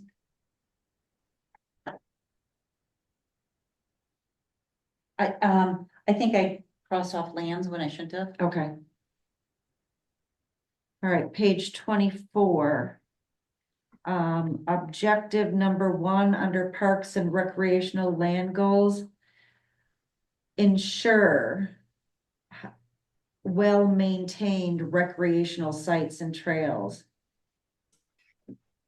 I don't love that word. What if we just, the sentence reads, maintain recreational sites and trails? So that's a word, read it, and then you guys wanted the word and enjoyable in there.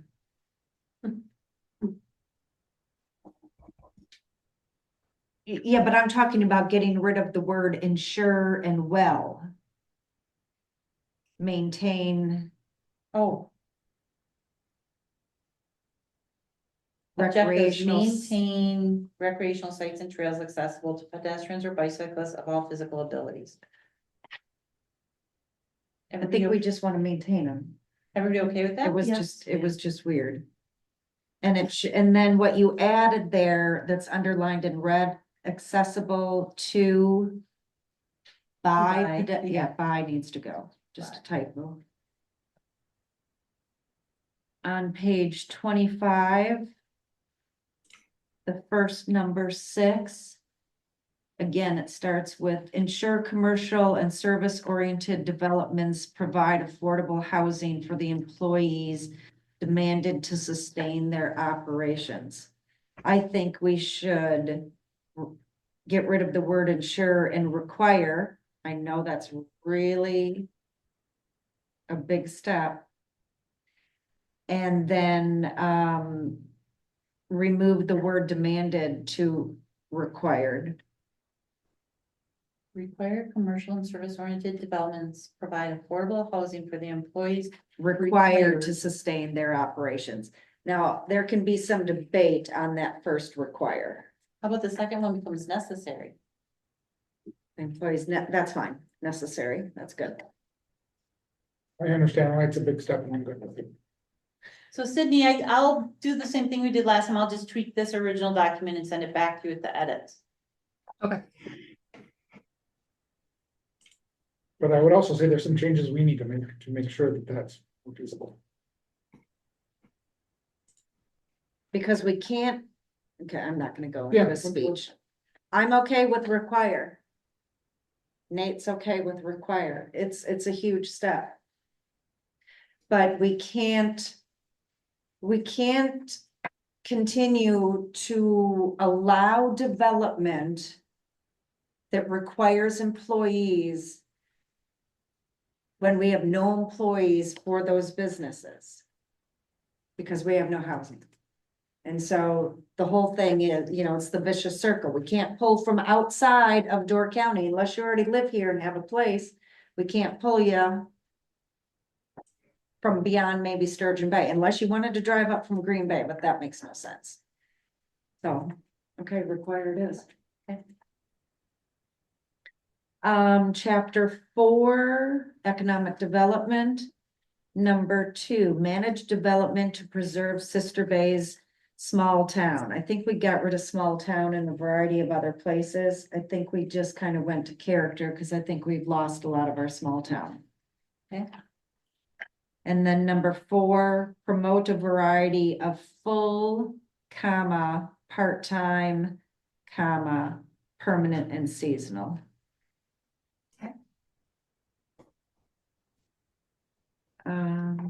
page 26.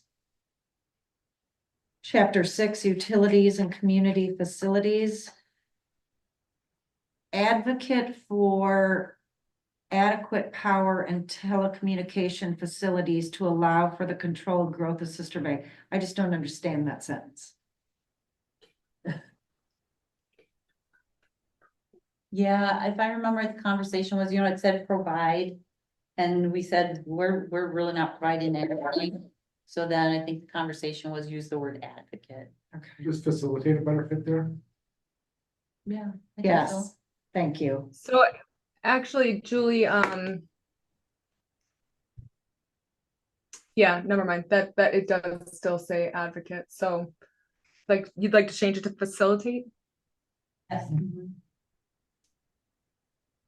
Number 5, require power distribution lines and telecommunication conduits to be buried, not are buried. Okay. Page 27. Objectives, number 2, partner on area projects and services that benefit Sister Bay residents and our northern door neighbors, because we're talking about intergovernmental cooperation. So, and as we know, a lot of people come to Sister Bay to use what we have. Same page, chapter 8, land use, general plan design goal. So on this one, Denise, let me just stop you right there. So that was the homework part. So that one we haven't talked about yet. Oh, okay. So what we said, so what I did was, I said, I'll take a crack at it. You guys give me your feedback. I did get some feedback and I'm really sorry, you guys. I forgot to bring the email, so I hope you speak up on those changes, but, or recommendations you had. But so this is where we had stopped last Okay. time. And now we'll talk about what we want to change on. So I took a crack at changing it and now we're gonna tell us how we really think it should go. Does everybody remember their emails that they sent Julie and what they had in them? Or can you pull them back up to reread them? I was gonna compile them for the meeting and You were busy writing a grant. I was. And I forgot. I didn't have time and I forgot to make time. Okay, well then I'm just gonna continue on then. Continue on and it'll trigger and. Yeah. See those come. So, general plan design goal to promote well-planned, cost-effective future development. I think I think future needs to go. It's just development and redevelopment. Do we really want to say promote though either? I mean, I think maybe facilitate or manage might be a better word. I hate promote when it comes to economic development. So I always look at it as we have, growth is going to happen. All we can do is manage it. So that's what wording I'd be comfortable with. Why even have anything, just start with well-planned. It's a goal, well-planned, cost-effective development and redevelopment that will be compatible with the community's Perfect. character and be accessible to pedestrians and cyclists. Okay. Yeah, we're just gonna keep cranking along, so if somebody has a change, they gotta yell it over.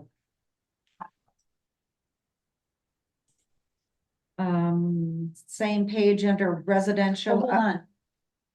I read that as period, but the stuff kept going, okay?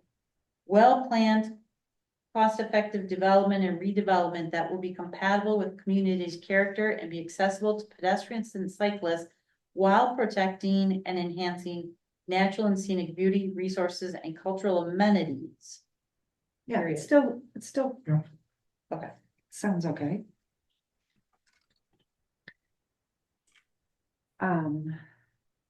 Residential objective. Third line, to meet the current, the has to be added in there, and projected housing demand.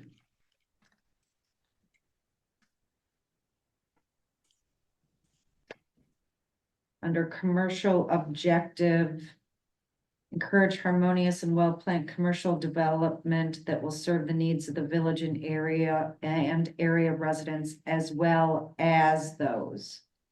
Add the word as.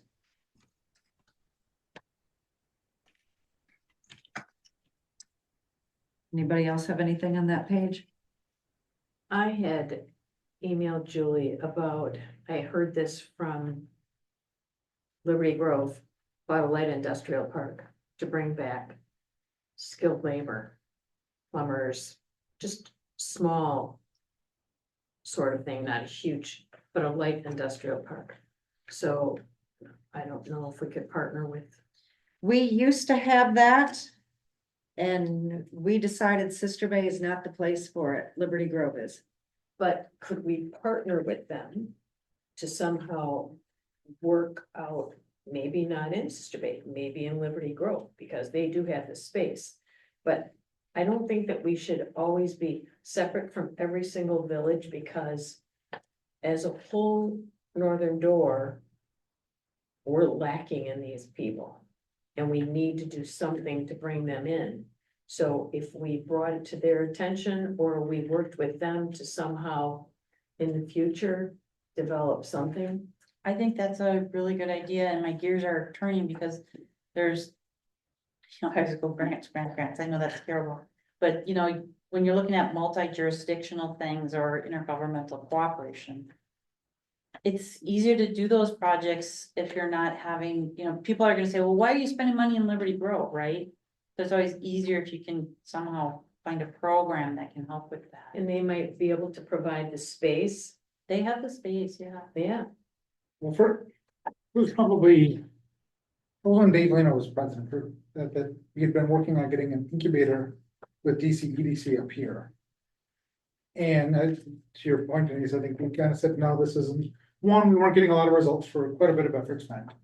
Because there's a lot of time spent trying to get that incubator, just like what there is in Sturgeon Bay. I don't know if you know where that is just on the other side of the bridge. There's an incubator where there's a number of places, and I think that would facilitate what you're talking about. And does down in Sturgeon Bay. But as Denise said, it didn't fit with Sister Bay. I think that's something we could work with EDC, and EDC is working on getting that's something up there.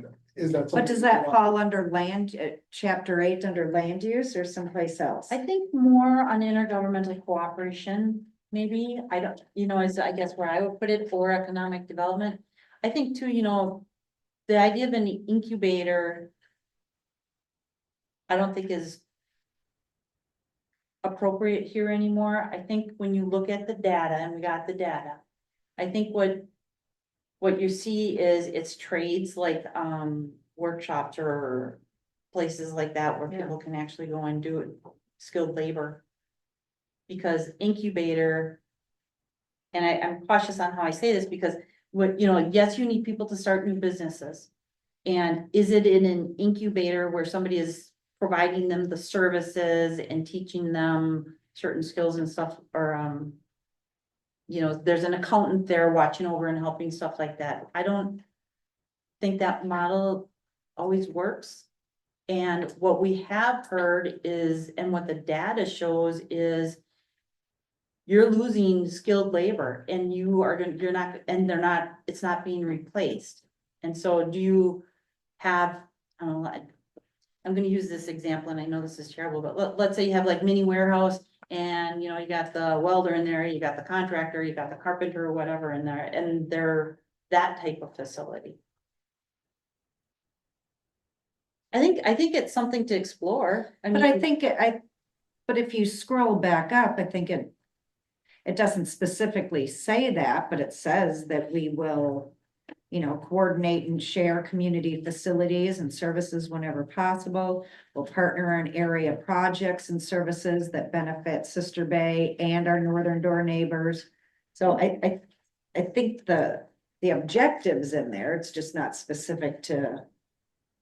Maybe it goes under economic development then, because right now all you have is designate areas preferred for future business development to minimize land use conflicts and support blah, blah, blah. Manage development to preserve Sister Bay's character, maintain quality infrastructure, promote a variety of full and part-time permanent and seasonal jobs. What page are you on? I'm sorry, page 25. So what if you were to add an additional objective under economic development that says encourage workforce training or skilled labor training, or apprenticeships within the village. You could even have it, you could have it be its own goal almost. But it would probably fit under the objectives of economic development. Okay. I also think, now that we're on this subject, one thing we need to talk about is, when you're talking about encouraging or, I don't wanna say accommodate is the right word, but looking at the rules to make it easier and, for people to do home-based businesses, right? We're gonna have broadband throughout the village. It's gonna be easier for people to work from home or start a business from home now. And that is something we want, because, of course, then people can improve their income.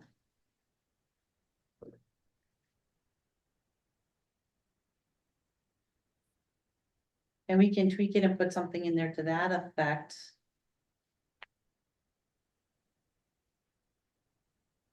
Market the village as a destination for remote employment. Remote workers. Mhm. Remote workers, or, I'm just thinking of, a mom at home, not making a lot of money. Yeah, but we have the home occupation thing in our code, and there's no hoops you have to jump through. You just have to come and talk to us, tell us what it is, and I don't know, I think it, well, you have to come and tell us what it is, but that's a deterrent for people, so, let's say you're gonna do We- something. we and the neighbors need to know what's going on. That is not a deterrent to come and talk to us at one meeting. Now hold on, devil's advocate here, some of that isn't, okay, so I wanna do, bookkeeping for St. John's. Why do I have to come and tell you that? You see what I'm saying? Stuff that you're just doing on your computer, nobody's coming to your home, there's not packages coming and going. Why do I have to come and pay you money to tell you that and tell my neighbors that? I'm just going to work, people. Well, I'd have to So pull out home occupation to see if that particular thing has to come and talk to us. all I'm saying is we should support those now that we have the broadband and look at the code on that. Just look at, is there Janelle, something? can you we put that in improve the on it? tickler file, please, home occupation? For a meeting when we have nothing else to talk about? It's actually in our grant that we're gonna look at when we revise our zoning book. When we get to that. Okay, so maybe just add something in there then about, skill training, opportunities, etc. And then home-based business.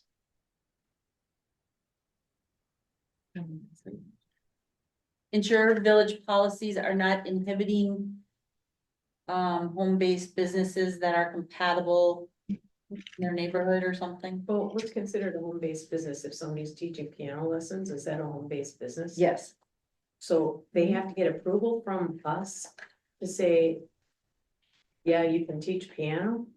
That just kind of seems wacko. well, because they're more high intensity. Where people are coming and going all day long, depending Oh, I on wish what that that would have been is. the way in, in our past, when we had people coming and going. And there, it's usually a handful of kids, maybe 1, 2 or 3 days a week. All we're saying in here is that we're gonna support them and look at our codes to make sure they're not inhibiting people from having home-based businesses that are not incompatible. And maybe we should do that with the short-term rentals. But that's a whole different subject. Lawsuit, yeah, but it's very prevalent in our neighborhood. Yeah, I think we do have something in here that addresses that already. I don't know, I can't find it in the index. I know it's in there.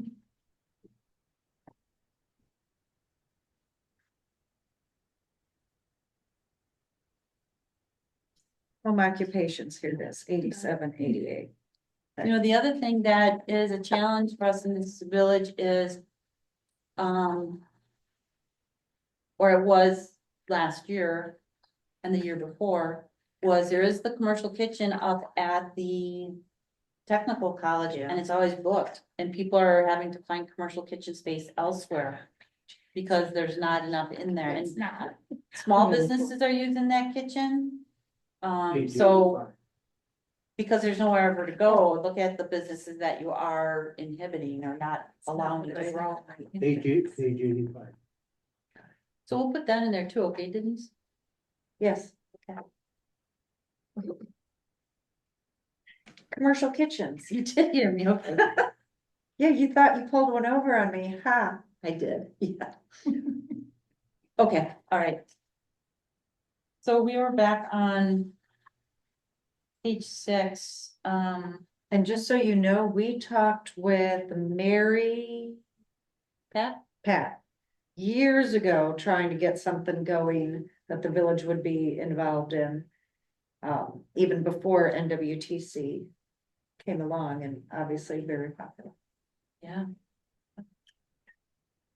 Done a lot of work on them, I know. Feel pretty good about that. Expensive though. Yeah.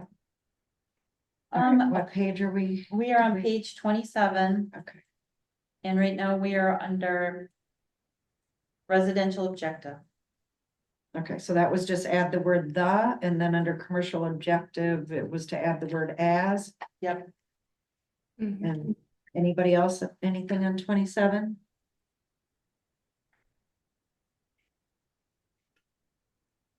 Any?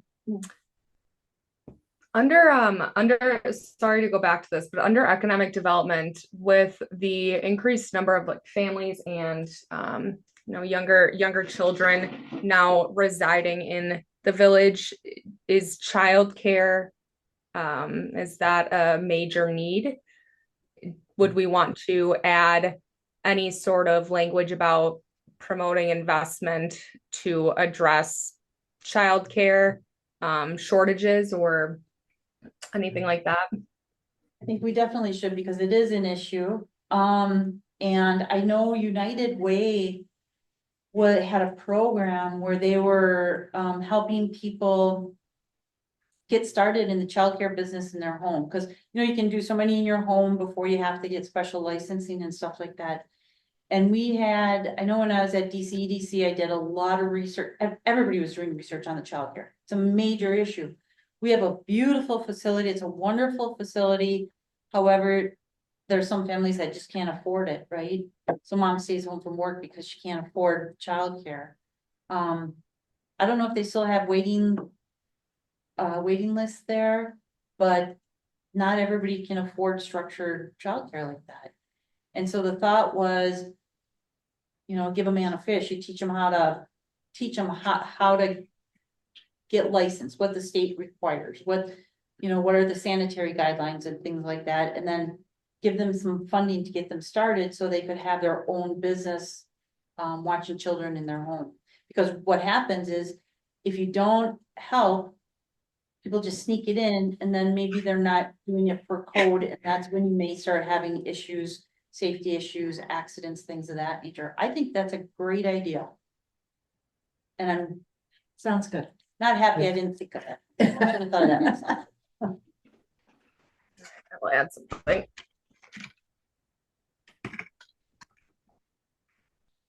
Where's that gonna be then? That was on development. Yeah, page 25 under economic development. Okay. So on page 28, under protective services, the last sentence under objective number 1, control redevelopment to ensure buildings are built or remodeled to fire code standards. That's not our role.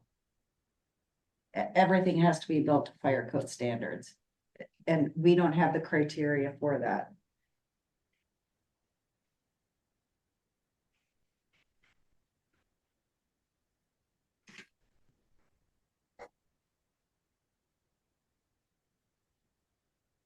That's either the state or the inspector.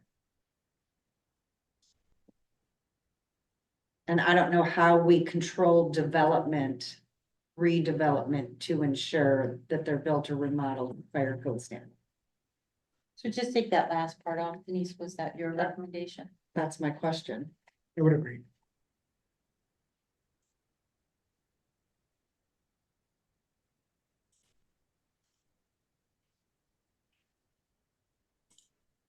I'm guessing the intent was, making sure you're not just taking the old rundown building, turning it into commercial, but saying, it's look, if you're still gonna not do this, us. it's still not us. Right.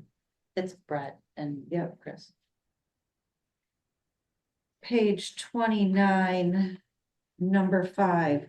Coordinate with other local jurisdictions to develop affordable and accessible transportation systems for citizens, so they have access to local healthcare services. Why only local healthcare services? Why wouldn't it be access to everything? Right. Because it's under the protective services section. Okay. Number 6, support initiatives to help senior citizens age in place. Get rid of the word "to" and improve their quality of life. And then I think get rid of the word "but" and retain a healthier lifestyle and minimize dependence on long-term health care. It just Okay. read funny. Yeah, so I just cut some of those out and I'm having a hard time following it. Support initiatives. So I gotta leave that in, so that's okay. To help senior citizens age in place, oh, that's the one that goes. And there. And improve their quality of life. What goes out? But retain, Oh, but stays in? Oh, you have an issue with the but. yeah, but retain a healthier lifestyle. What's the wrong word? And minimize dependence on- Okay, so let's think about that, okay. Support initiatives to help senior citizens age in place and improve their quality of life. While retaining a healthy lifestyle. I mean, yeah, something's not right because that's, All right, work on that. okay. And then the one right below it. Control incompatible land uses that could diminish the viability of long-term healthcare in Sister Bay. What does that mean? Yeah, that was gonna ask. I That makes no sense. I think it needs to go away. I just wanted you guys to know, I didn't write that part, you guys did, so. I only did the land use one. Control incompatible land uses that could diminish the viability of. Well, who remembers that long-term- conversation then? Or maybe Why I we did. came up with it? Maybe I did. Because it doesn't sound like us. No, then maybe I did. I'm wondering if that was thinking blue zones, maybe? I think I was thinking maybe blue zones. Yeah, go. Control incompatible land uses. Strike it. Yeah. Yeah, What was I okay. thinking? Now you were wondering about the land That's use always on thing my or home brain. occupations? Home occupations and professional home offices shall be permitted when incidental to the principal residential use are situated upon the same premise inside or outside and are carried on by the residential occupant, subject to the following Right, conditions. we're gonna put that on a new agenda, because Okay. I've found it on page 85. Okay. And then we get That to, was it. that was it. So, any other emails that were sent that we need to share with the rest of the committee and Julie? I just have a question. I still think that we do need some type of a small park on the south end of Sister Bay. And swings and all of that, and playground I know some of the developments have their own little swing set, whatever. But I just think the south end of Sister Bay needs to have designated in the future a park. For the residents that live on the top of the hill. So they have to walk downhill or bike downhill, which can be kind of dangerous. kids and the young families up there, or even the seniors, they just walk around, sit around, enjoy the gardens or flowers or whatever, but it's just we're not serving the south end. Let's put that on I'm the go- future. I was gonna say, that's something to think about on the future land use map then. That's where you want to park. Yeah, in the future. Yeah, on that future land use map would be we could talk about it where, maybe how big. And the residents want it. They sent a petition around, got a bunch of people to sign it. And I think it's a great idea. But every park that you add is going to add employees, money to the budget forever. And I know, and this is where Julie and I disagree all the time about neighborhood parks. We have a $12+ million waterfront. We have a sports complex that is going to be growing with many more additions. To me, a neighborhood park from Stony Ridge or Ava Hope area to downtown or to the sports complex, those places are a neighborhood park. Can I get? That distance is not, if you go to a suburb, a city, neighborhood parks are farther away than what A to B is here. And then, the reason why Denise and I always disagree on that is because I get my mom hat on.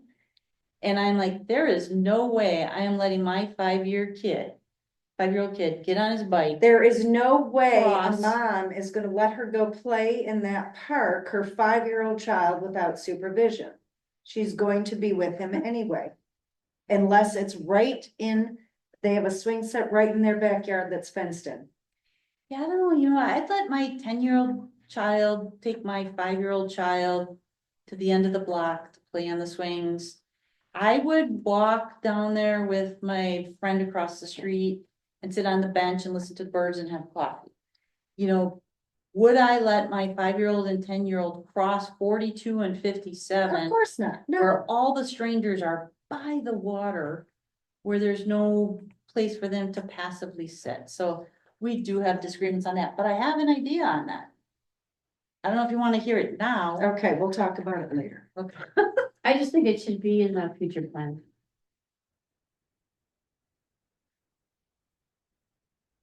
Park and Rec plan. And I think there is something, Denise, you guys did put something in the Park and Rec plan about that. Well, community parks. I wasn't on that committee, I don't remember. Park and Rec plan, we're still doing it. On Parks Committee. Oh, I thought you were talking about the outdoor, No. that No. recreation No, committee. yeah, no, the comprehensive outdoor recreation Oh. plan that we started last fall. Okay. We still have to go back to that. Okay. All right. So are we all done with comp plan? Sydney, did you have anything else for us? No, I do not. Yeah, so Julie, I did take notes while we were just talking about these goals, but if you could also send me your notes, that would be helpful, and I'll update these and get them back to you. And I'll also send you some of the other things that we talked about, like the land use, future land use map that uses the general land use map from 2020. And then I'll also send you information for the coastal extension. Let's see, is there anything else I'm missing? I don't think so. And I'm gonna send you the information about Ava Hope. Yep, and how okay. that uses there. All right, then I think we are good. And if there is going to be, I'm sorry, what? Go ahead, Sydney. If there's going to be an agenda item on your next meeting, if you would like me to join virtually also and help facilitate or just listen in, I'd be more than happy to. Thank you. So as soon as Sydney revises the general plan design map, and sends it to the office. May we get a printout as soon as that happens? Sure. Okay. So we don't have to wait for, okay. All right, item number 6C, B2 historic overlay.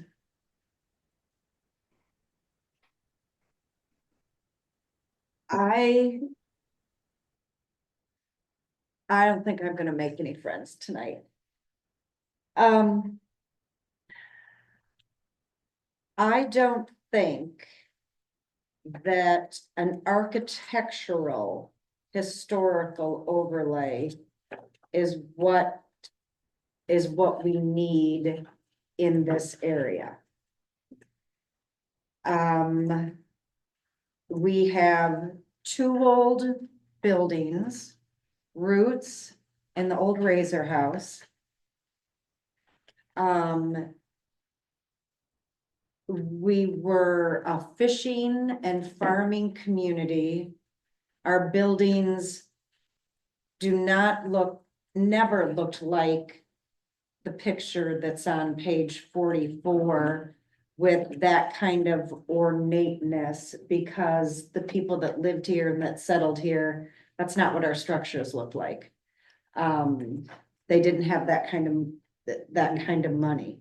I do think that there's some really key component things that we still should have an overlay district, but I don't think that we should call it historical, and I don't think that we should have the architecture requirement in there. But I think the landscaping, the canopy, I mean, if you really look at the buildings in this triangle, they were mostly built in the 40s. They're pretty small, they're pretty plain. So to try to make it into something that it never was and put that cost burden on the property owners, depending upon what they want to do, it just doesn't, it doesn't jive to me. But I think there's other good components of the overlay that I think that, So architecturally, they can build a modern B&B or a modern whatever, like North Bay Shore Drive is turning into. So we're not going to maintain any historical character of that part of town. you could make it look like the 40s, or you can say no modern architecture. You could have something like that, but not so specific. That, and you can come up with wording, and there might be something already in here that talks about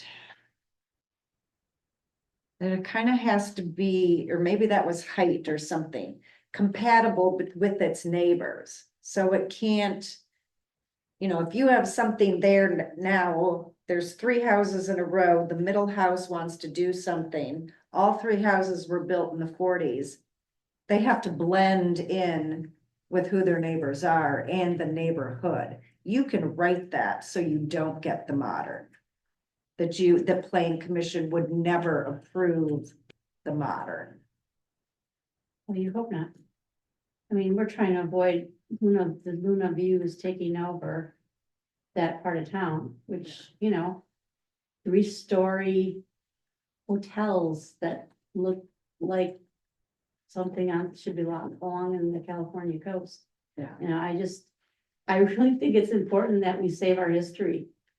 And a lot of people, a lot of residents also believe that very strongly, and the Historical Society is behind this. And I don't doubt that. I agree that there are a lot of people that want to do that, but if you talk to the neighbors and the people that live in that area that own the property in that neighborhood right now, not so much. Well, they're looking at resale. They're looking at how much money they can make when they sell their property. They're looking at if somebody if they wanted to do something, or if they did sell, what a potential new owner would do and the additional hoops with, specifically with the architecture that they would have to meet. There's 9 historical homes in that district.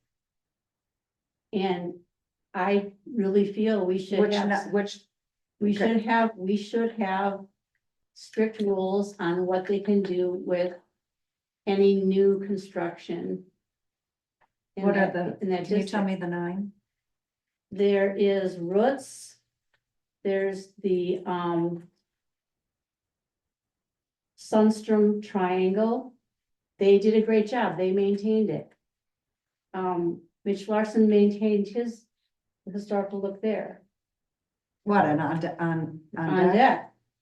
What Yeah, he- and Husby, and even Husby's maintained historical character. There is the house across the street from the administration building, that was a Razor house. Leon Razor's house. What, the old Art Smith house? I don't know who that is.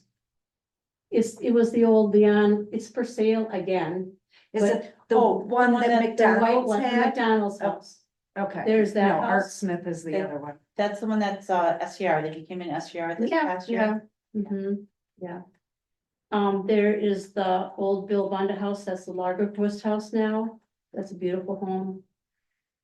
And then there's the Razor house. That's the one with the white pillars, that's Yeah, not that's right the away. oldest one, yeah. There's a house right next to, behind Husby's, and I don't know who owns that, but that's one of the oldest homes on that street, as well as the Phyllis Larson house, which is on the corner across the street from the administration building. Yeah, the one behind Husby's, I'm trying to see. And there's Came the in here. Katersky house, which sits behind the Razor house. And that's new, that's not as old, but it's not new. It's on the bluff. Yeah, it's on the bluff. What, Um, Brad and Trish's house? yeah, I think so, yeah.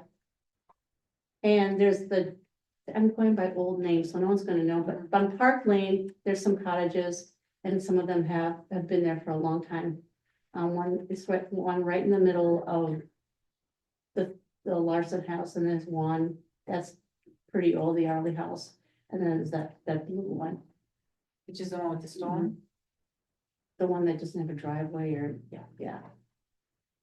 No. Yeah, so we've lost a lot already, I know, which is a shame. But I think that if we put some historical restrictions in this district, it would be better for Sister Bay. It'd have, their resale would be better because it would be a special part of town. And then down the road, they could take like little historical tours through just that neighborhood, another thing for people and tourists to do. And for the businesses, more money to be made. But, if we sweep this under the rug and we don't do this, we are gonna lose the history of Sister Bay forever. It's gonna be gone.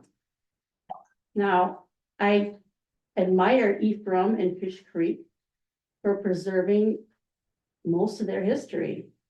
When they redo a building downtown, the Bayside, it looks historical. Everyone loves it. And of course, Ephraim's always been very good at what they do there. But, And I think we would have more, if we didn't have the fire of 1912, we'd have more. of course, yeah, my grandmother But- lost her home in that fire in their Yeah. business. So, And it's also it was the lumbering center of Sister Bay too, not just fishing and farming. Lumber was Lumber. very big. I'm sorry, I Yeah. forgot lumber. Yeah. Yeah. In Sister Bay. And there's a big long list here of all the uses that they can do, which is awesome. Yeah, well, okay, and if you look in the zoning code. What's currently, almost everything here is already allowed in the B2. In the B2. Almost everything on the list, so the overlay is actually what it's expanding to, because currently no hotels are allowed anymore, because we zoned those out of the Mhm. B2. So now we're putting it back in. I think that's wrong because hotels require parking. I would be against that. A museum, depends on what kind, that's questionable. Private school, I don't think that would be appropriate. Also, vehicles, possibly lots of employees, and dance hall and studio, too big of a space for too small a lots. And then basically everything else on that list, you can already do. So what we'd be expanding it to are all higher intensity, heavy vehicle use, which I don't think that area, it makes sense to do in that area with no parking. What if we require them to just maintain the outside appearance of their home or their business or whatever they're doing out in that area to maintain the historical feel? And we could expand it beyond 1920. But I just do not want to see any modern condos. I agree. and Right. Hotels and. Well, they can't do either one of those. And the height, you know, not the tall stuff, and we need to embrace that charm that can be there. Let me ask you this. So our municipal code says we have a historic preservation committee. Which we don't have, but it says we do. What The if plan this, commission is the default. the default, yeah, what if that area is? If you wanna do something with your building, you have to go to the historic preservation committee. For their architectural approval, site plan and architectural approval. Like, who cares what the zoning code says? I know this is radical, but who cares what zoning says? Let that committee who is skilled in historic buildings and design say, yeah, they shouldn't have to have this setback because this is what was, you know, from that era, or that's what's appropriate for that lot. I think Um, that's dangerous. And So do I. I'll tell you why. Because we have a hard enough time getting talented people on our committees. And now you're talking about a whole new committee that knows nothing about, Actually, Right. at one time, we had one. An architectural review, when was that? that was years ago. Well, And you couldn't get anyone to serve on it, you're right. It's a Yes, problem we with do. all our committees is Right. getting people, you know, I think that takes it out of zoning. My concern though with something like that would be, it's a gray area. And how do you defend that when you say no, or you don't let somebody do it? so maybe there's something, maybe it's not, we pull back from the turn of the century. And maybe we talk about what the era of that particular house is. And that they have to stay if they wanna put a second floor on or redo the outside. That they need to stick within that area and it would come to plan commission and we would have to, we would have to approve that. Where normally, single family homes do not come to the plan commission. But because. And I that's, think they should in this district. Our house is allowed there though. I mean, I don't believe What? that, it's allowed in B2. You can't build a house in B2. It was what? Was built after what, 1980 something or 1990 something? I thought there's no residential in B2, is there? right, and I did have, there is one undeveloped lot, which is Chad Kadanko's. And he has talked about that when he didn't build that house before we removed it out of the zoning code. And so I had the idea that if you're that, because it went down in a fire, it was never rebuilt. Whenever that happened. That if you have an undeveloped lot in that district, that you'll be able to build a home on it, and that would fill in the last missing two, that's the only parcel there, but they would have to design it architecturally within the era of their neighbors. So it looks like it fit in. Now, I think there's a lot of great things here. My hang up just is the turn of the century, the conditional use. That's a whole nother, we talk about trying to make things easier. That's a whole nother hoop. I don't know quite what we do with that. If we just keep it and that's just the way that it is for that area. And we have to think about, that's a rundown part of town right now. And we need to improve that. Well, it'll look a whole lot better once we do the road. Mhm. And when are we slated to do that? Next, 2 years? No, we're Next. gonna start engineering that right after the first of the year. Okay. And they're gonna be able to do they start down by Parkview, cause you have to go uphill. So that'll probably get done this year. Keep in mind, anyone that redoes the outside or keeps it historically unique, they can do anything they want to the inside of the house, anything at all. It's just the outside, how Right. that looks. Right. And it's not, or the homes that are there they're quaint and they're charming, but they're not necessarily elaborate on the outside. So it's not like asking them to do the turn of the century. A lot of money. It won't be an additional financial cost. I think I brought this up when we first talked about it, and I don't think it went over very well, but I still think that we should have a maximum unit size. I mean, we've got this minimum unit size that just makes housing more difficult in the village, but if you want something that's gonna be quaint. It's not these 3,000, 4,000. Some of these houses that I know how much you love, Patrice, down on Bay Shore Drive, those, if we can curtail that. Put that at 1,200 square feet or something along those lines, or depending on how we do it per unit or per building. I think we could preserve some character with having less of the historic requirements, but still getting the results you're looking for.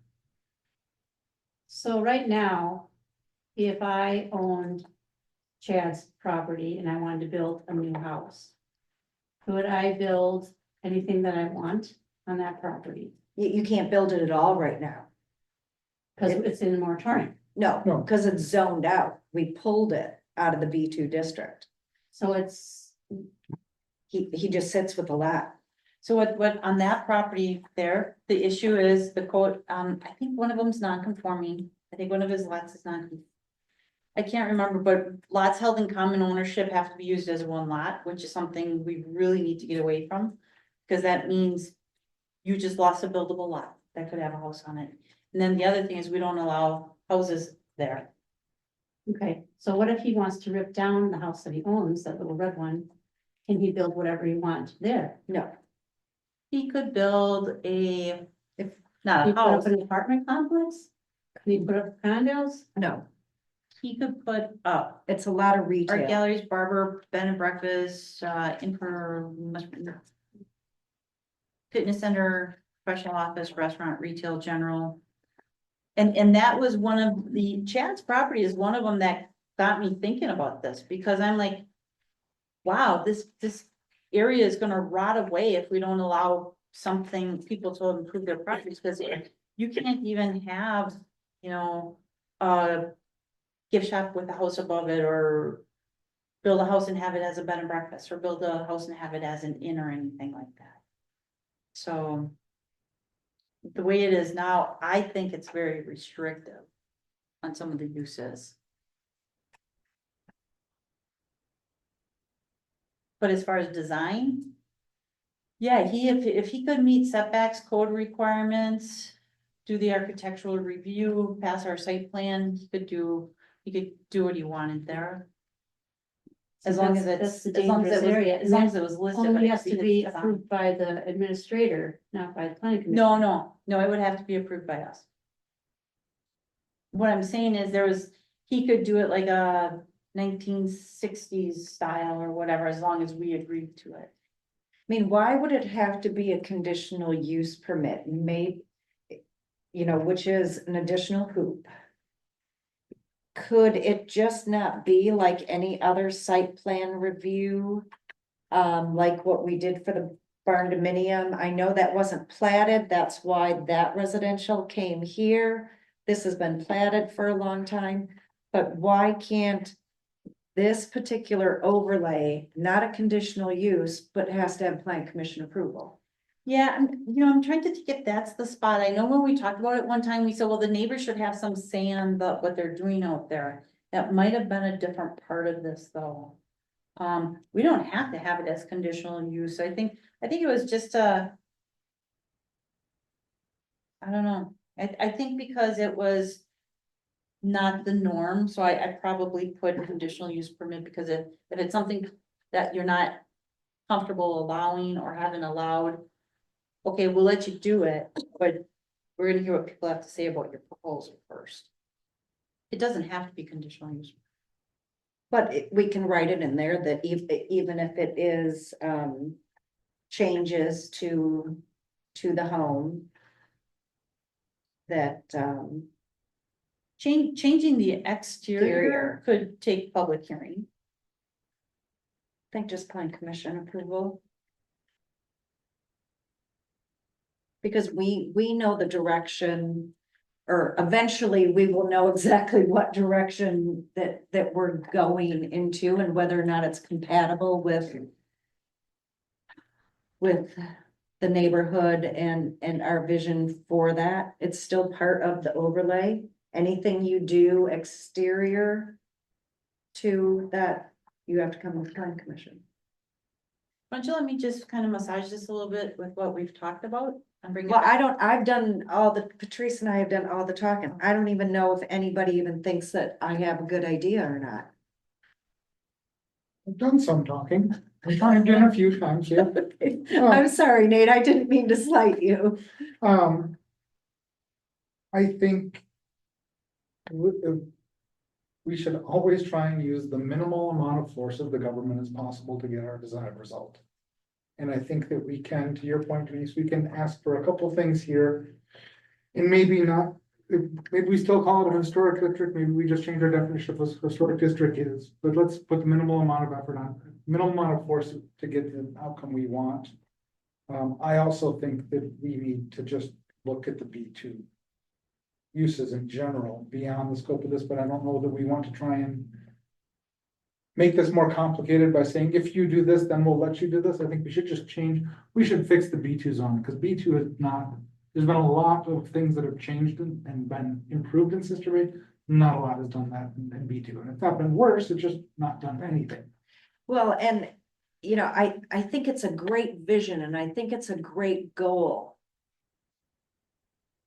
Unfortunately, I think I live in the real world and there's just too much money in short-term rentals that retail will never go there.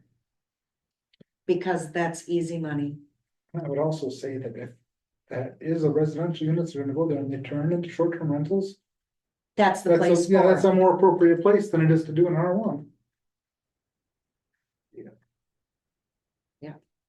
And that's really why they cleaned a few of those houses up down there. Is because they're short-term rentals. Yeah. They gotta make them look good.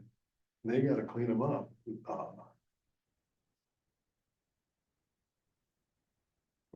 And I don't think those are going away.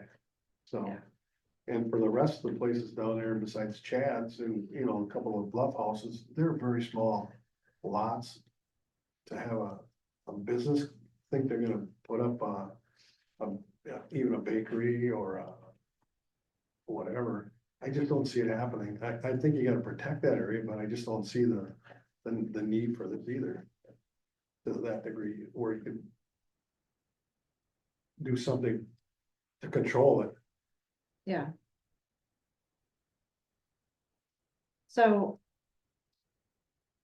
there are some things, even though that we revamped the uses and got rid of a bunch of things. I think there's a couple of things that are currently permitted that are horrible in the B2.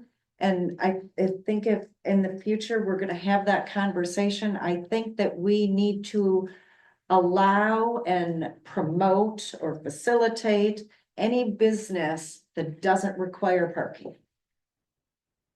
You know, where people are just gonna meander and walk.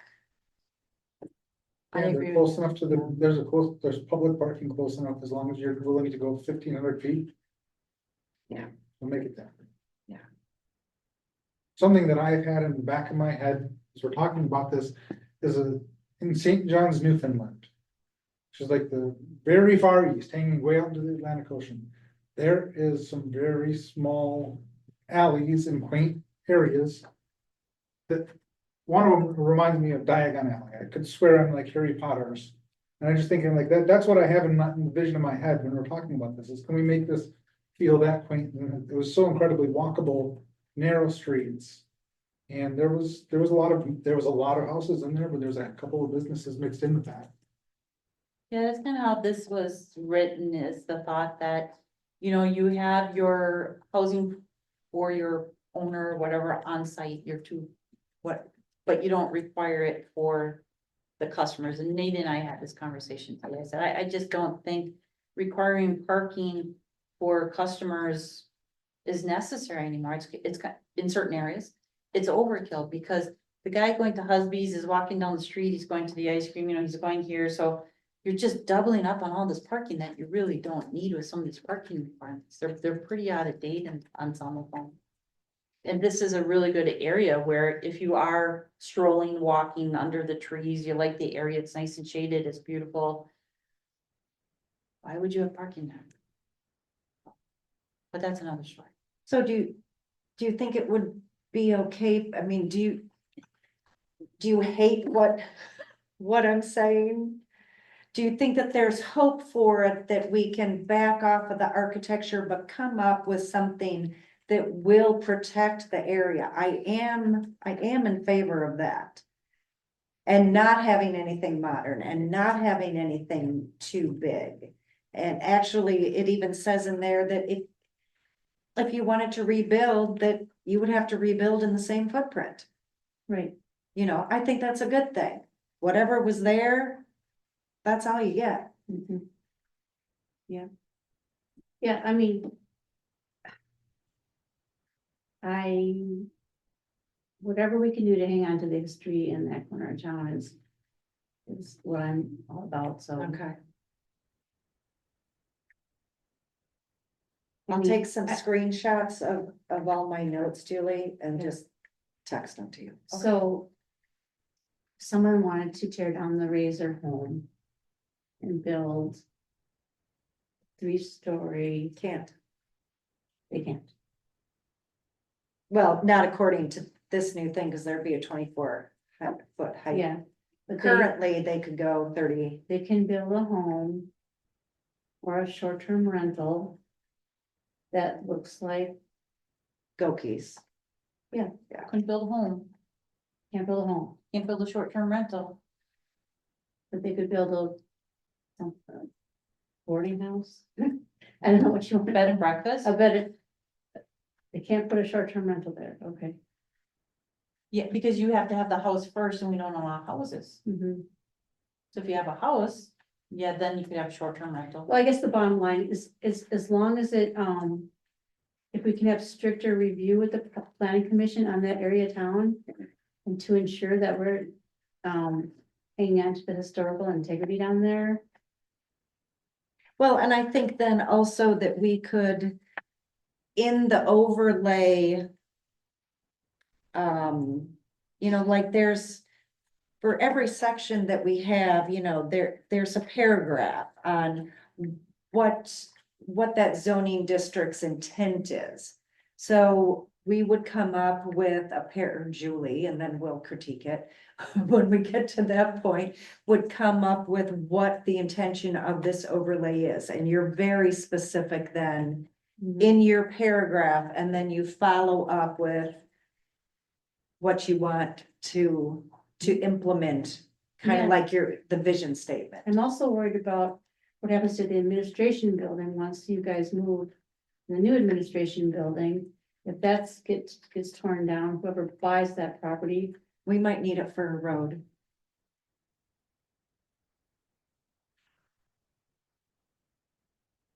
that building.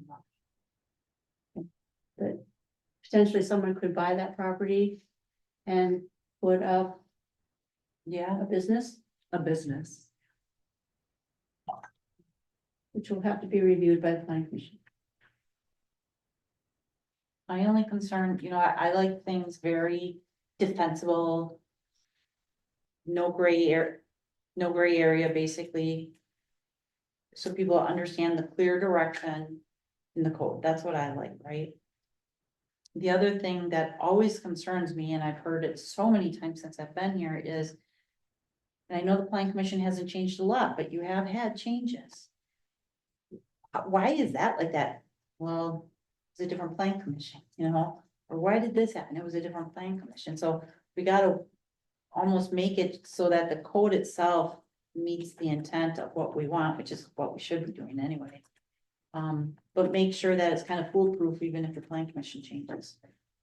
Because let's face it, you can get people, we see it in all over the world, they get different. We people see it on on there. our own committees. Yeah, I didn't want to say that, but you get people on there for a reason, and it steers things, and maybe not always in the best interest of the village. Stuff. All right, can we bring this back? Sure. Thanks, Janelle.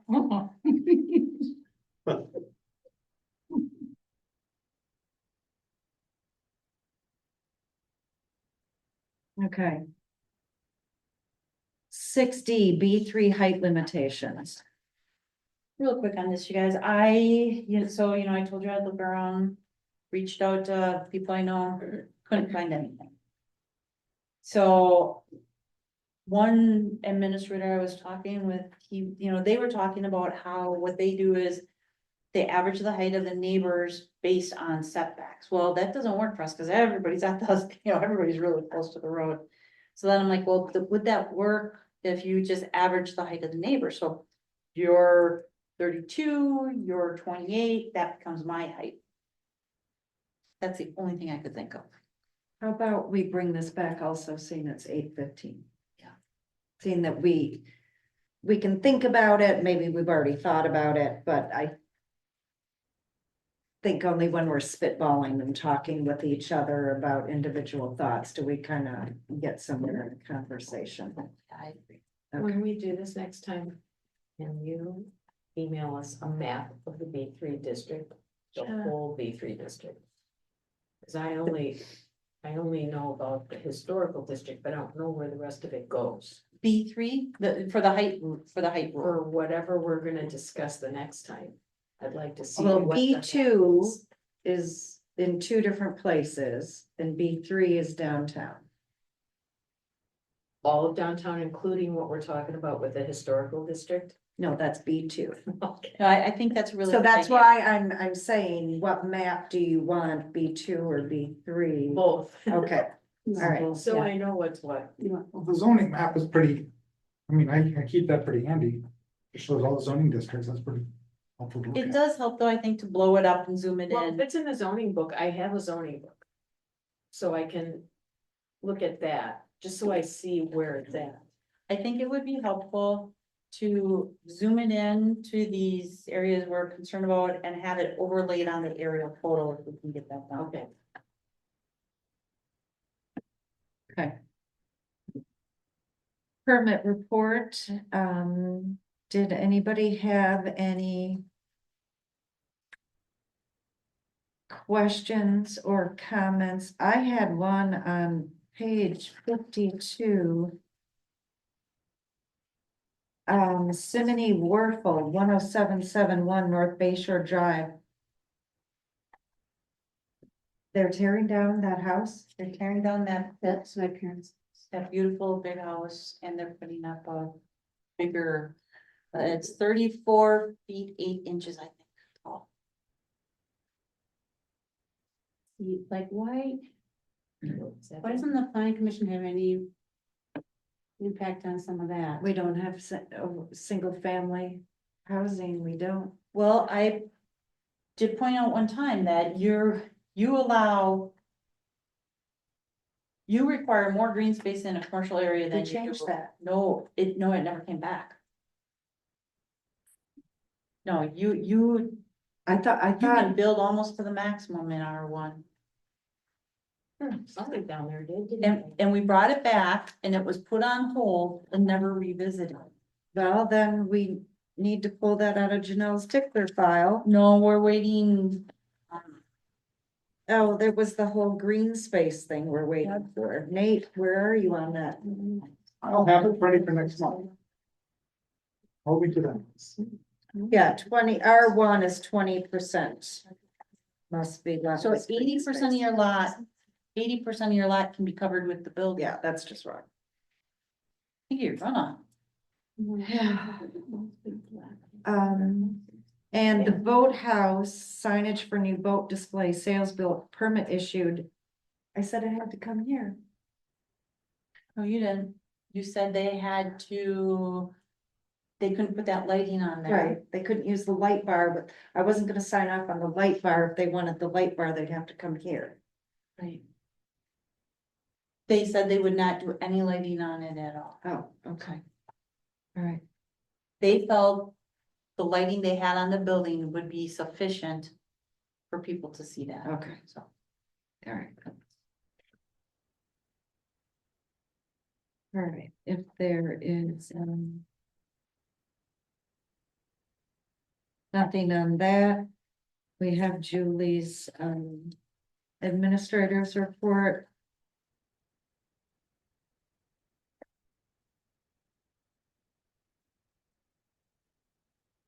Okay, is there anything other than the few things that we know is going to carry over from tonight's meeting, the couple things that I asked Janelle to put in a future agenda, is there anything? I just want to let everybody know that the housing committee is trying to get a grant through HUD.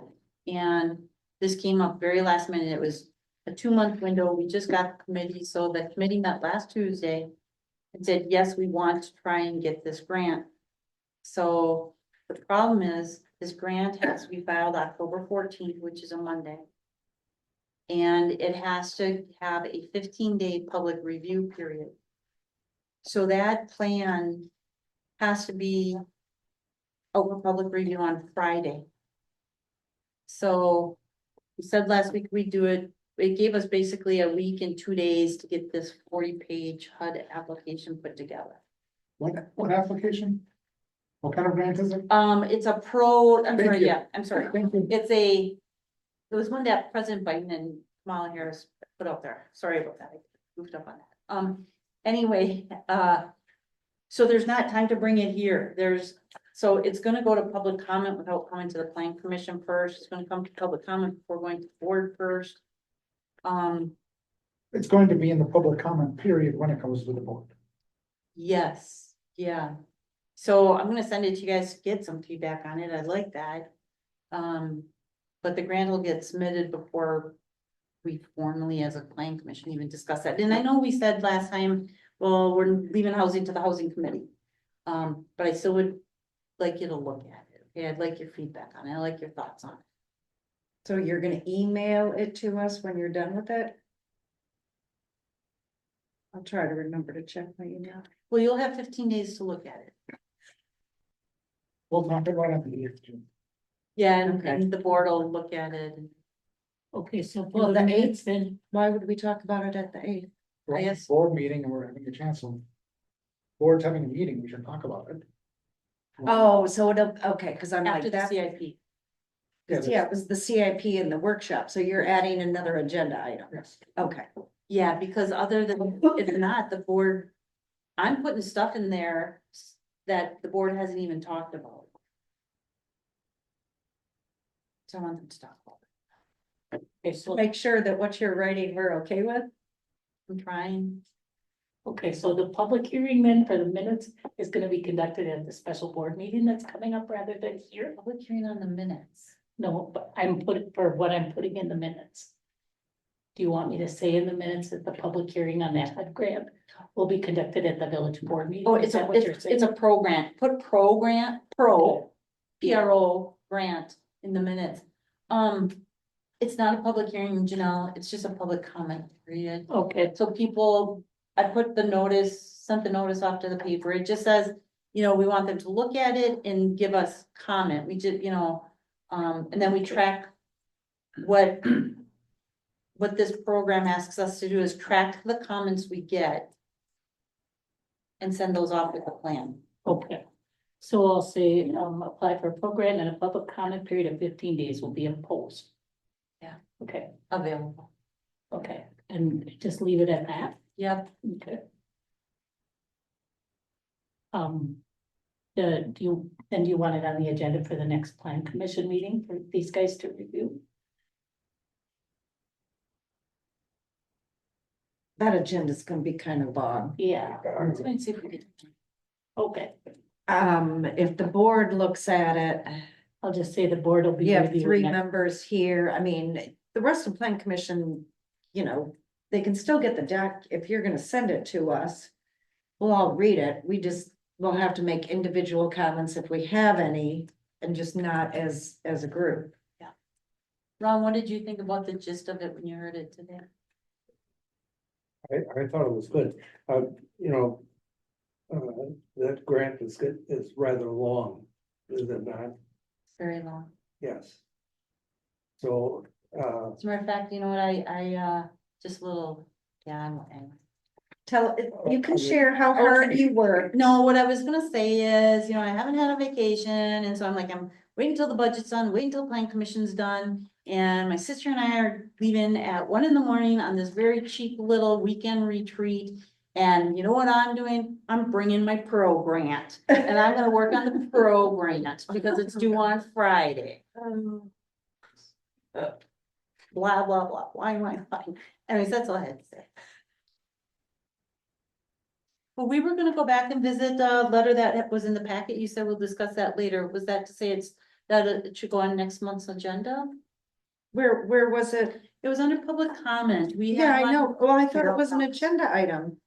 No, no, it wasn't on the agenda, and you said we'll discuss that later. Oh, I thought I remembered it was an agenda item that we were supposed to be addressing. Well, then I'll just talk to you after this meeting is over. Or is it something we wanted to put on for next month for discussion? I don't know, but No, okay, so, okay. well, And if you that, decide. that you can- our conversation will determine that. I am getting public comment from people that they're very upset that the Carroll House can't have their outside seating. Well, you can stay afterwards if you want to hear what I have to say to Julie. Okay, I would like to hear as well. okay. Oh, hold on. Oh, Are we no, getting no, over you've got a quorum? No, I said they can listen Okay. to what I say to you. Well, otherwise bring it up at the next meeting, because we originally got a letter from Gary Buys on this whole thing. And I've already expressed my opinion on it. So I would like to hear what the plan is. That's all. Is there a motion to adjourn at 8:28? I saw. Julie, if there's a meeting, please make sure there's no quorum. Okay, I'll go home. Oh, you mean a discussion right now? Yeah, no, I know that. Motion by Shampoo, second. second by Kane. All those in favor respond with an aye. Aye. Aye. Motion carried. Thanks, everyone. I'll go home because I haven't eaten dinner I haven't either. or lunch. So Wow. Hear about it next time.